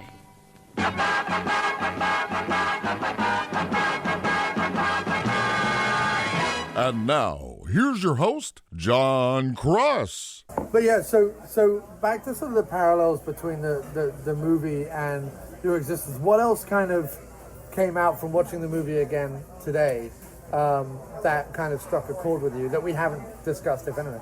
Well, to a lesser extent, like Ray Fiennes' cultural phenomena, you know, being mobbed by photographers Right. and blah, blah, blah, blah, blah. I'm not saying I'm mobbed by photographers, but I don't go a day without being recognized. In fact, we were walking down here tonight. Walking down here, and a which guy is just what, stopped. 4 blocks from our apartment, 4 or 5 blocks, And whatever the guy it is. just stopped and goes, Austin Rogers, really loved you on the show. I work for a TV company. Give me a call. So I Right. took his card. Right. We had to get here and Right. do the after movie diner. And I had to. I'm sorry, you mentioned the podcast, which gave me an in to give me the card. Not Yeah. that I was hoping he's going to throw my card away, Yeah. and I don't expect him to do anything with it. But like, at least I was able to kind of be like, I have a card too. Yeah. Which is my phony ability of trying to be better than I am. No, there's nothing un-English about unrealistic aspirational goals. No, wait, actually, no. You guys pretty much know when to stay where you're in your lane, right? Yeah. Yeah, and then feel really shitty when we apologize later on. But so I can't go anywhere without being recognized. Okay, I got a good Also, one. would you also say that there's something about quiz shows that even today, where audiences are split across multiple channels, streaming channels, etc., there's still something about something like a Jeopardy that goes out to so many people. It is still appointment TV, if Right. that term makes sense to you, Right. Like, there's a couple things out there that are appointment TV. Like, everything else is on a oh, did you hear about such and such? Right. Yeah, you know, I've been recording it for 6 months. I haven't watched it yet. Don't tell me anything. Yeah. And then a week later, you see that person be like, I watched all 19 episodes. It was great, right? It's very much... And they don't stream it anywhere. You can stream it on the app Well, no. like the night it streams, but you can't see past episodes. Like, I can't go back and watch your run again. So you should get YouTube TV. Right. It is an immensely powerful platform. Right. You can watch live TV on 20 some odd networks, Yeah. and you can record literally anything that those networks show. It's a little on the pricey side, but my God, dude, Could I go back, for example, and watch your stuff? You can't go back now. Right. But start moving forward. Right. You just press record on Jeopardy, and it's YouTube. It's there forever. Right. Every single episode, right? Right. Like, but what I mean about like Jeopardy is Okay, worst yeah, comes to worst, I could go buy The Simpsons on DVD, Yes, right? no, Maybe not that recent it doesn't. episode, but I could go. Jeopardy is not sold anywhere. It's not streamed anywhere. It's not. You have to see it the night it's on. not only, yes, unless you're DVRing it. Right. But yeah, so not only is it an appointment TV, but it's ephemeral in the moment TV. Yes. It's almost like a news broadcast. Yes. It happened, and then it's gone. Yeah. Like, unless you've saved the newspaper from that date, you know, because you're not recording the nightly news every night. You're not recording Jeopardy every night, which there's something refreshing about it that it's all up here. Right. It's in your memory. And it's also that nostalgic feeling that you had when you first watched TV. When we watched our first TVs as young kids in the 80s, there was no recording it. I mean, except on VHS, but there was no. Oh no. There was no cable. There was no recording it. You couldn't even record on VHS because it was coming over a terrestrial antenna. Right. The quality was so crappy, like you weren't even going to bother recording it. Right. Why would you even do that? Well, you know? I used to record Kids in the Hall episodes at 3 a.m, but that was that was about it. Okay, yeah. I didn't have cable growing up. I just had an antenna. So Yeah. sometimes the channel just wouldn't work. You know? But the UK just didn't have cable. It wasn't even a thing. The first thing we got was satellite dishes, which were like late 90s, and my parents never got those. Yeah, my so town didn't get I cable. never had satellite or cable for years. My town didn't get cable till the early 90s, late 80s. I had 4 channels, and then the funny thing was they brought in a 5th channel, Channel 5, and you could only get it in Birmingham and like pockets of the Midlands and London, I think.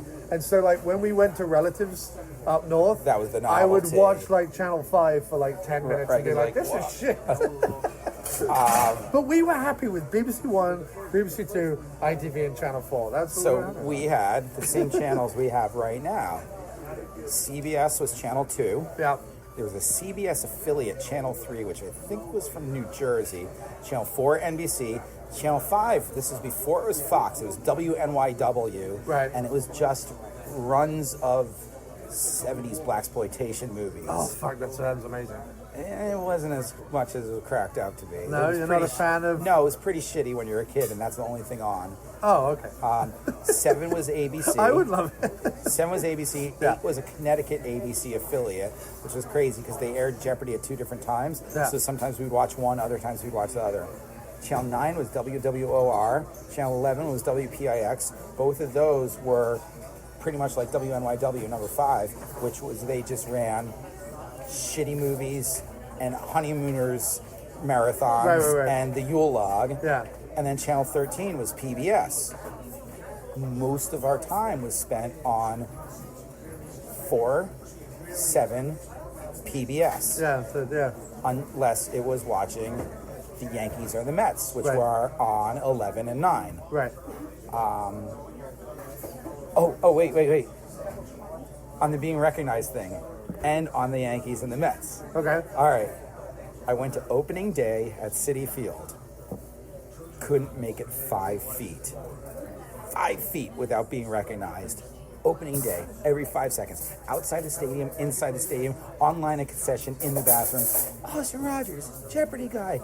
Were you on TV? It's the guy from Jeopardy. 5 minutes and 20 times in Citi Field, opening day.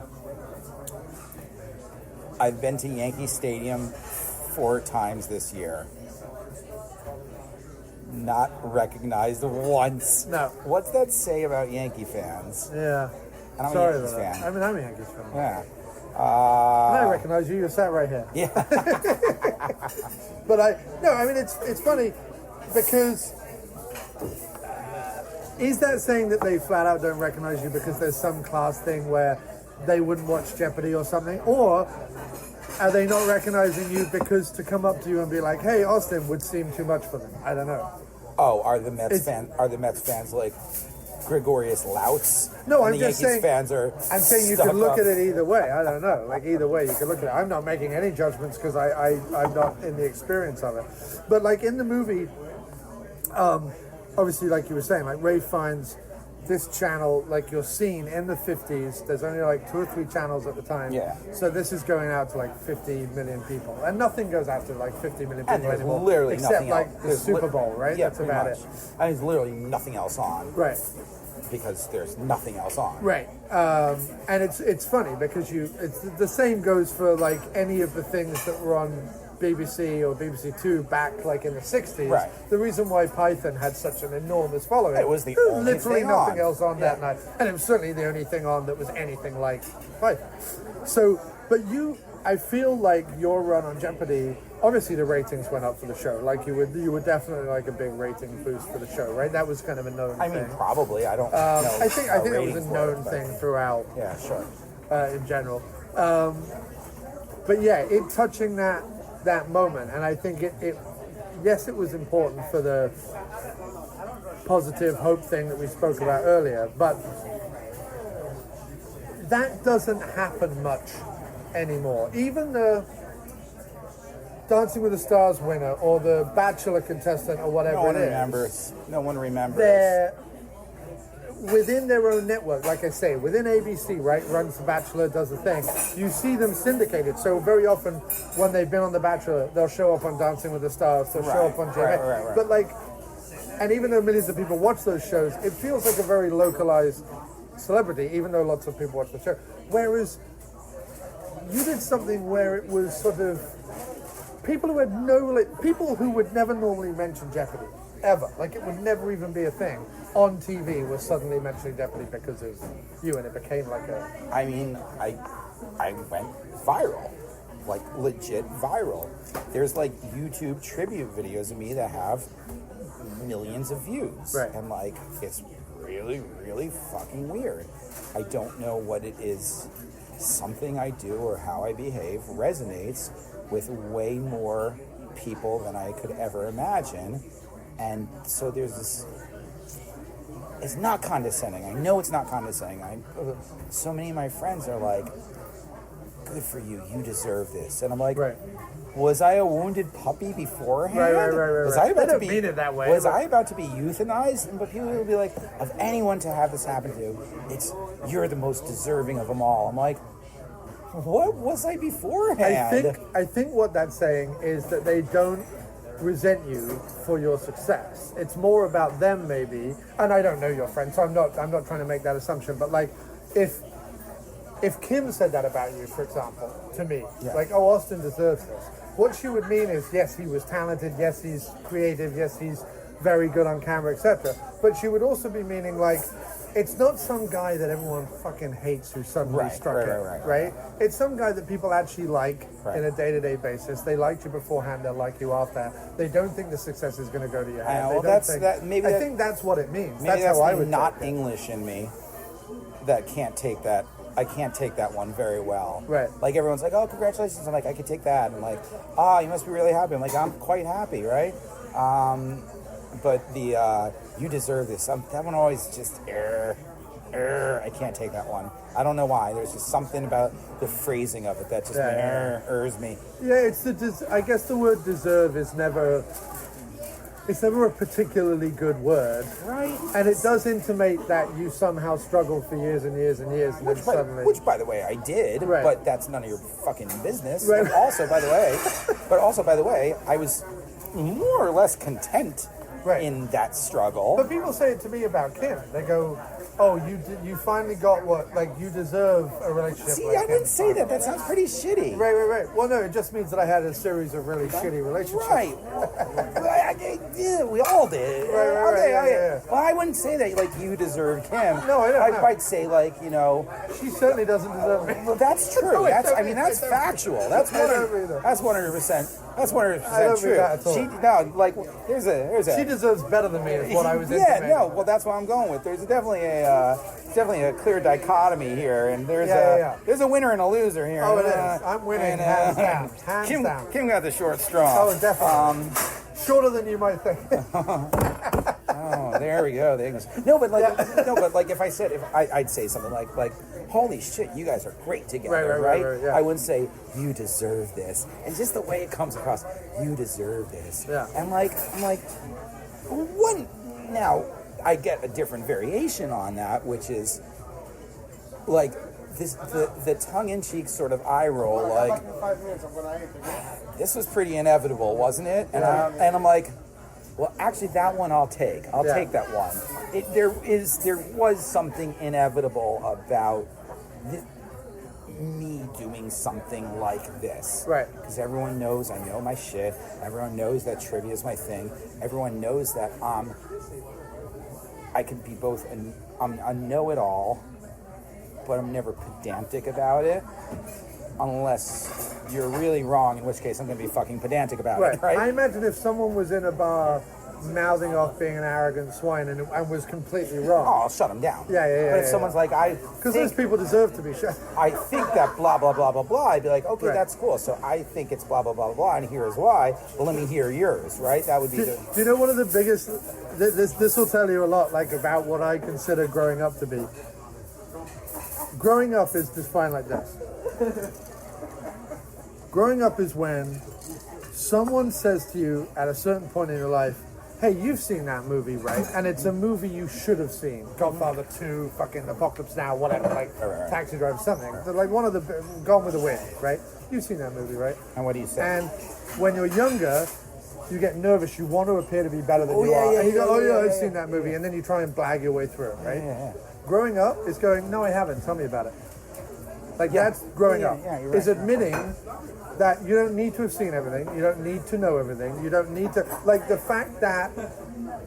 I have seen it, but, like, the fact that someone might not have seen Gone with the Wind doesn't make them a good or bad person, doesn't make them a well-read, well-intelligent, well-watched, whatever. I don't remember Gone with the Wind. Right. I got nothing. And frankly, my dear, I don't give a damn. I know I've seen it. Right. I don't think I've ever seen it straight through, but I know I've seen every single component of that movie. Right. But that's what I mean. The intelligence level or the growing up level or whatever it is, the being mature is being able to go, no, I don't. Why don't you tell me about it? Yeah. Or should I go do that? Or should I blah, blah, blah. Right. Yeah. I don't know what that says about me when I was younger. I probably did blag my way through a bunch of stuff, of but course, we all do. Also, there's also something inherently male on that too. There is, yeah. Because you wouldn't be challenged by a girl. Have you seen Terminator 2? That was a big one. Have you seen Terminator 2? Like, of course. Right. No, they hadn't. Right. Well, it's the high fidelity scene, isn't it? And where he says, "What would you say if someone says I haven't seen Evil Dead 2 yet?" Right? And he immediately goes, "I would think you were a Neanderthal and you had no cinematic taste or whatever it was." Right? The joke about that scene is they then go on to get Evil Dead 2 completely wrong and actually reference Army of Darkness, which drives me nuts as an Evil Dead fan because I'm like, really? You're going to reference Evil Dead 2 and then get it wrong? Maybe that was the joke.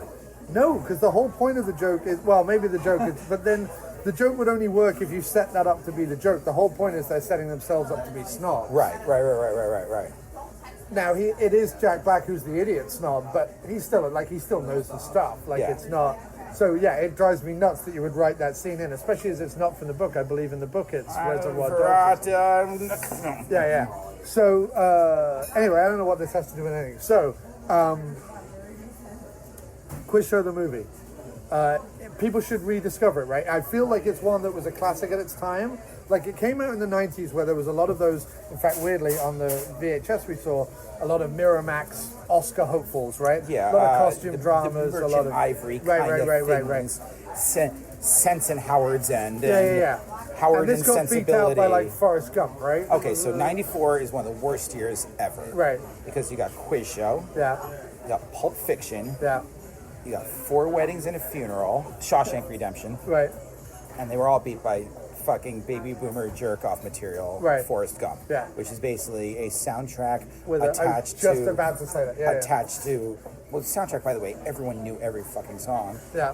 Attached to really questionable mental health portrayals, disease portrayals, racial portrayals. Like, that movie, oh God, that movie's really bad. Oh, that's one of the worst. I mean, I'm trying to think of a worse movie that everyone loves other than Forrest Gump. I mean, it is just a fucking terrible. It is I would love to come back here and just talk. Just rip Forrest Gump a new one? No, you know what? It would be worthless because it would just be a 2.5 hour string of profanities on how much I can't stand that movie and how much. All right, so not to go back to the high fidelity, but like, do you like Forrest Gump? And someone goes, yeah, and I go, I don't think we're gonna get along. No, it's difficult to. And oh God, I'm gonna be a dick on the other end. Also, Shawshank Redemption is good. But it's not the 99.999 IMDb and 350% Rotten Tomatoes rating. No. It's good. Yeah. It's enjoyable. Yeah. But I think it's a pulp prison drama. Right. It's like, and it's well acted pulp prison drama, but it's pulp prison drama. Tim Robbins is great, but we've got Morgan Freeman as the wise mystic black man, right? Right. And it's over narrated. I hate narration, or most of the times I hate narration. I mean, it's good, but it's not the be all end all. No. But just right there, we got Pulp Fiction, which is groundbreaking. Now it's hard to watch Pulp Fiction without both the stains of Quentin Tarantino's behavior, the stains of the Weinsteins, and the stain that it's been so cliched now. Yeah. But Pulp Fiction... I saw that when I was 14 at a midnight screening with my older brother. He snuck me in because it was an A-team. And that remains one of the coolest moments, like, in my cinema going experience. Yeah, absolutely. Because it was unlike anything I'd ever seen up until that point. And it still sort of is. Because I was 14. And that music comes on with a... And you're just like, wow, this is nailing me to the back of the cinema. And the giant red font. Yeah. And then 4 Weddings and a Funeral is just great. It's just great. It is. It's just great. It is. It's great. It's great without being like Notting Hilly. You know what I mean? But also, weirdly, that's why one of the very first one of the very first depictions of a happy gay couple without it being like, oh look, they're gay and happy, by the way. Look how gay and look how happy they are. Or they're gay and one of them's gonna die. Right. It was just, they were just another couple. They were just gay. They were just gay. Right, but it was just in the movie. Actually, it was just and a couple. Yeah. No one ever fucking commented on it. It was just in it, and we were all fine with it. So that's why 1994, like, Quiz Show is incredibly acted. Yeah. Incredibly tautly scripted. Yeah. Fantastic cast. Great cast. It could lose about 20 minutes in its running time. Just enough to keep you on edge because it's got a little bit of suspense. I don't think it's particularly amazingly shot, but it's competent. No, it's not. What's interesting? It's competent. What's interesting about it it's is workmanlike. Well, you don't notice the direction, meaning you don't notice the direction. So in other words, like, it's not a movie where, I don't know, like a Raimi or a Fincher or a Nolan or a Spielberg where or the camera's whatever, a person. where you're aware of it. Like everyone goes on about J.J. Abrams and the lens flare, right? And Spielberg and the lens flare. The thing that drives me absolute fucking nuts about people who go out of it, because J.J. Abrams actually had a DP on set who actually put mirrors up so they could get more lens flare. And that's absolutely true. In Star Trek, he actually put fucking light mirrors and glass around the set so that he could bounce it off so he could have more lens flare.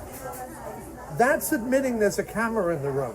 Because I'm not sat here and I'm not getting lens flare, you know what I mean? I'm getting a slight refraction through the glass of the diner, but that's about it. So actually, it's actually a bad technique. It's actually a technique that shouldn't exist. Then let me walk it back when I said not particularly well shot, because that sounds backhanded. Right.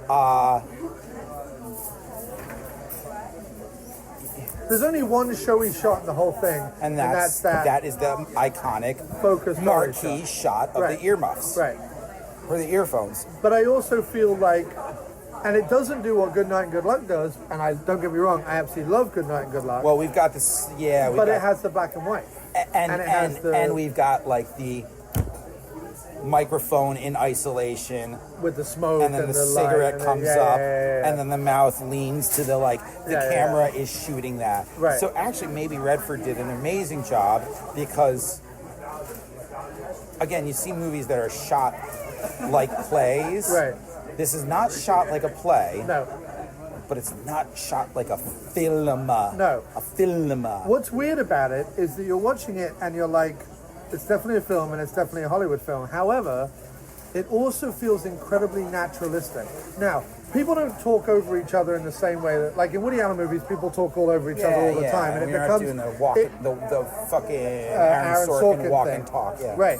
However, you think of that dining table scene in the back garden where the father's Doran's father's birthday. He does a stanza, and someone throws a quip. But there's little jokes. Yeah. But it doesn't feel written. It feels natural. It feels like your family or my family or someone's family sat around and they have their little in jokes and they have their little in reactions. But it's also clearly shot because it's audible. Right. Because it's blah, blah, blah, blah, blah, blah. Yeah. The old guy's at the front. You know, like it's got, it's got. But it's played well, acted well.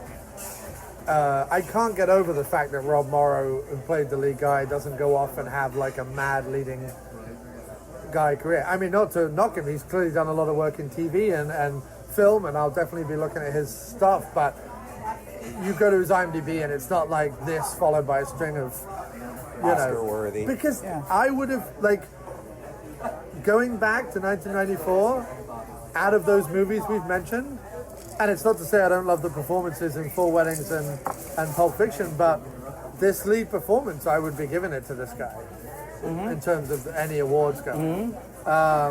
Even Ray Fiennes, who doesn't have the showy role, he has the least showy role in the whole movie, despite being the thing that the movie is ostensibly about in terms of the thing. He doesn't have the like nebbish, crazy thing that Turturro can do. He doesn't have the like smarmy, sleazy, manipulative thing that the producer, Hank Azaria and the other guy can do. He just has to be this little, proper strawberry blonde-haired, waspy professor guy. The foil. Yeah. Yeah, you know what? And he was 32 when he did the role. And he just got off of Schindler's List. Really? Yeah. So, wow, he must have lost all that weight there, because he put loads of weight on to play Ghost. Well, we don't know what the shooting order was. Right. But they were... Schindler's List was the year before, I believe. Is it? Is it 93? So, I'll like... take your word for it. I'm not good with years of stuff. Or the year... No, the year before. It was Schindler's List was the year before. So he does English Patient after this? Yes, English Patient's like 96 or something. That was his big Oscar thing, and that's another Miramax movie. Well, I think didn't he win a supporting actor Oscar as Amon Geth in Schindler's List? Did he? I don't know. I mean, he got a lot of nods. Like he was the standout. Yeah, well, because he was fucking evil. Yeah. Anyway, no. I have big problems with that movie as well, but not Forrest Gump problems. But I got problems with it too. We'll talk about that on a later day. No, this we should have a show. Austin and John have problems with that. Well, let me tell you about the soup. Yeah. Quiz show. Yeah. 24 years later. Yeah. 25th year next year. Yeah. Well worth watching. Well worth checking out. Well worth. Relevant. Still relevant. Very relevant. It's about TV fixing your perception and picking a winner, even though America shouldn't pick winners. Right. Well, it's not only that. If you think about it, and I'll say, I said the thing about the news. The news is not as restricted as quiz shows are. But look at the quote-unquote reality TV shit of the world.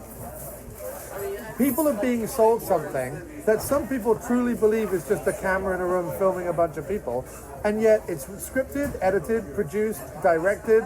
They have multiple cameras, multiple stuff. Like, it's so fake. Speaking of the camera is a character. Right. The camera is more a character in a modern Kardashian show than it was in Quiz Show. Right. The camera is a fly on the wall in Quiz Show. Well, the camera is a character in the Kardashian show. So I always quote this, but like, The Bachelor was on, and I saw some clip of The Bachelor where he was hugging goodbye to someone at a limousine or whatever before they got sent off or whatever it was. Yeah. Right? And obviously I'm a film guy, so I kind of know. So they're filming it from behind the woman, right? And she's hugging him and he's whatever, right? And the car's to the left of them, right? And then suddenly the camera is over the other side behind him shooting the same thing, right? And I'm like, oh, wait, so they edited that. And Kim was like, what do you mean? And I'm like, well, if they were shooting two cameras at the same time over each other's shoulders, you'd see the cameras. At each other, yeah. Right? You don't see the camera. And she goes, oh, yeah. So I said, what that means is... Do it again. They filmed the hug. Do it again. They broke apart. They went, that was wonderful. Do it exactly like that again, and let's film it. Do it again. That's not reality. That's... Yeah. No. That's cut. Let's have another take. Yeah. So we are being sold a lemon with the news not being factual anymore, but being mostly opinion. We're being sold reality TV, which is faker than TV that's actually scripted. And I can tell you from my experience on game shows, they're real. Cash Cab, been on it, real. How it happens is how it happens. One or two retakes, but that's just him reading the question. Jeopardy, as it happens, is exactly how it happens, because even Jeopardy, if they need a retake, he does a live cut during the commercial break. Everyone goes quiet on set, and he'll just reread a question, plug that audio in live right there, and send the file out. So I'm glad you brought it up. The last thing I think we should talk about, if you've got still more time. I do. We didn't talk about Shooter McGavin, Chris McDonald, your personal friend, who plays the host of the show. And we also didn't talk about the person I think that everyone is most fascinated with, second to you in your story, and that's Alex Trebek. Okay. Who seems to go... What's interesting, just from knowing now that it's all shot, like 5 episodes are shot in one day, is that watching it throughout the week, right, it looks like Alex goes from like, oh, this guy's driving me nuts, to like being your pal by the end of the week and kind of understanding where you're coming from. Because you did spend a whole business day with him. Right. You know, you spent a whole business day with him. Right. Like, you know, if you went and had a meeting with someone for half an hour at 11:30 a.m. and then you never saw them again. Right. That's the end of it. But if you had a meeting with a guy, like if you were at a corporate conference, for example, and you saw this guy at 11:30, then 12:30, then 1, and then at 2:30 and at 3:30, and you saw this guy 5 times throughout the conference for a half hour apiece, just because you're rotating through the same rooms in the conference or in the same seminars, yeah, you're going to get to know the guy, right? But obviously between each episode shooting, there's a time for him to go change his suit, you go change your clothes, whatever. Do you think, or do you know, that, let's say after the second episode or whatever, and he's finally kind of getting to know who you are, right? Other people would call it a shtick, but like your thing, what you're going to be on the show, right? How you're going to be on the show. Do you think at one point he's talking to the producer and saying like, so how am I with this guy? Am I how I've been, or do I change, or do I whatever? Do you think he has that, or was it organic as far as you're aware? I cannot fully answer. I cannot answer that for 2 reasons. One, I don't know how often the producers are in his ear. Right. He's a veteran. He might just make his own shit up. Right. I mean, I know he gets the cards on his talking points, but often he deviates from them on his whim. Right.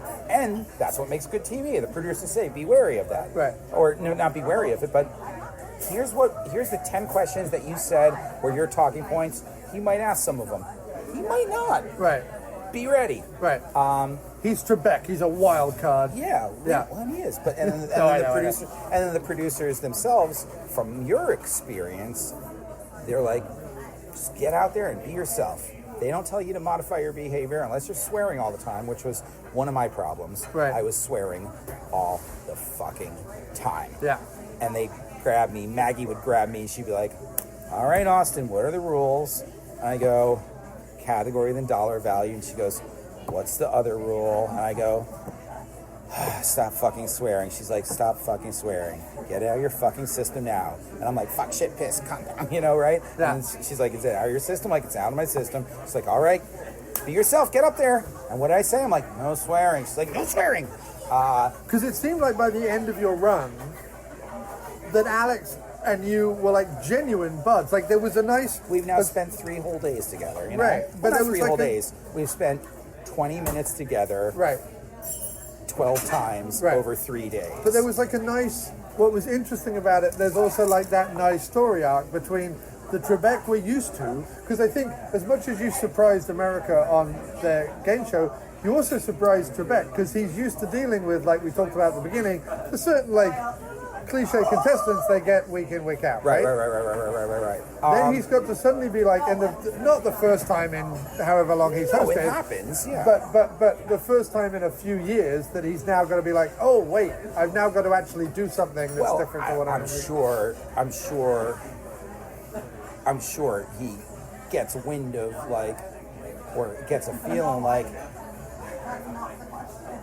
not to call other contestants, you know, shirking flowers, but like some of them he could probably say something snide and tongue-in-cheek, right? And they'd be like, no. Oh, he's been quite ruthless with a few people. Right. Like, there's actually clips of him. And you've seen certain people be like their tiny dreams are shattered because they've always wanted to be on the show, and they just got negged by Trebek, right? Trebek nailed him. And me, like, I think you could probably tell that I got pretty thick skin. Yeah. And by the way, I'm going to give as good as I could take. So, like, if you throw a curveball at me, you're going to leave that hanging, and I'm going to jack it out of the yard. You know, I'm going to take it down pretty hard, right? Don't leave a curveball hanging around me. Come at me with your high heat, right? And I think he got it, that he could come at me with a high heat. So then we got a little, you know, I'm not a spring chicken. I do stand-up. I host trivia, blah, blah, blah, blah. I've been on stage half my life. Yeah. So if you come at me, I could come back, right? So I think you get a feeling. You could get the feeling of that from anyone within, like, you know, you're behind the bar and you're bartending, and, you know, there's this girl who'll be like, you know, hey, you. And, you know, she's not being rude. She's being playful. Hey, you. Give me a vodka soda. And be like, go fuck yourself. She's like, no, go fuck you. And you can get that vibe, you know? Right. And I think we got that vibe, like, pretty much immediately. Yeah, because I was wondering if he was going to be frosty with you, like, the whole thing. Not that he was, okay, again, I'm trying to make more of it maybe than it was. Not not that he was like super frosty, but like you could tell he was Trebek of a certain way at the beginning of your run, and he warmed to you, is all I mean. But also, you're seeing... I'm seeing it over a week. Exactly. Yeah. This is happening in the course of 3.5 hours, right? So people play out these narrative story arcs that didn't actually happen because it's like, hi, I just saw you 15 minutes ago. Hi again. Yeah. I just saw you a half hour ago. Hi again, right? So that's the beauty of television, that you can apply these sort of made up narratives to something that didn't happen. And that's great, because now you get invested in it. Right, but it's also kind of fascinating. Like when I think the thing that was fascinating to me when I first spoke to you about it was finding out that I knew it wasn't taped live and it didn't go out like at 7 p.m. or whatever. But I didn't know that they did 5 fucking episodes a day. Right. Like that puts a whole new... That's like a fact that blows my mind. And that's what continually blows my mind, when the product that they assemble is so good that it allows people to not even suspend belief because they're not even in on the joke that it's all filmed in one day. Right? So people will be like, man, by day 2, you guys were getting along. Day 3, you're like hugging each other. I'm like, no, that was 11:45 in the morning. Right. I just saw them at 10:30 and 10:15. Yeah. And they're like, what?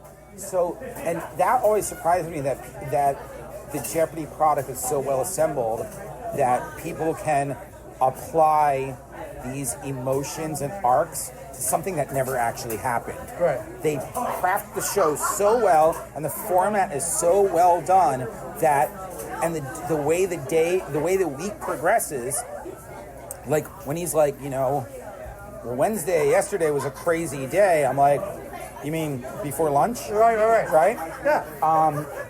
And it's a testament to how skillful they are, that everyone feels that they're watching this evolution of a character, which is actually just 2 people who barely know each other seeing each other 3 times in 45 minutes. Yeah, right? and no one is ever going to give Trebek an Oscar, but look at the man. He's doing wonderful work, day in, day out. Yeah. No one ever gives him the credit. Yeah. He just gets Celebrity Jeopardy, Will Ferrell, the rest of his life. Right. That's what he gets. But no, fascinating, man. Absolutely fascinating. So I'm sure everyone listening to this and who have made it this far will be interested to know what we can glean from you before you leave. What's next for Austin Rogers? And also follow it up with where they can find you if you want to be found. Sure. So I'm on Twitter at Austin Tylerro, AustinTylerro, Austin Tyler Rogers minus the GERS. And I'm on Instagram at Augra27, AUGRA27. Do not go to Austin Tylerro at Instagram, because that's an imposter. That's how crazy my life is. There are Instagram and Twitter imposters of me.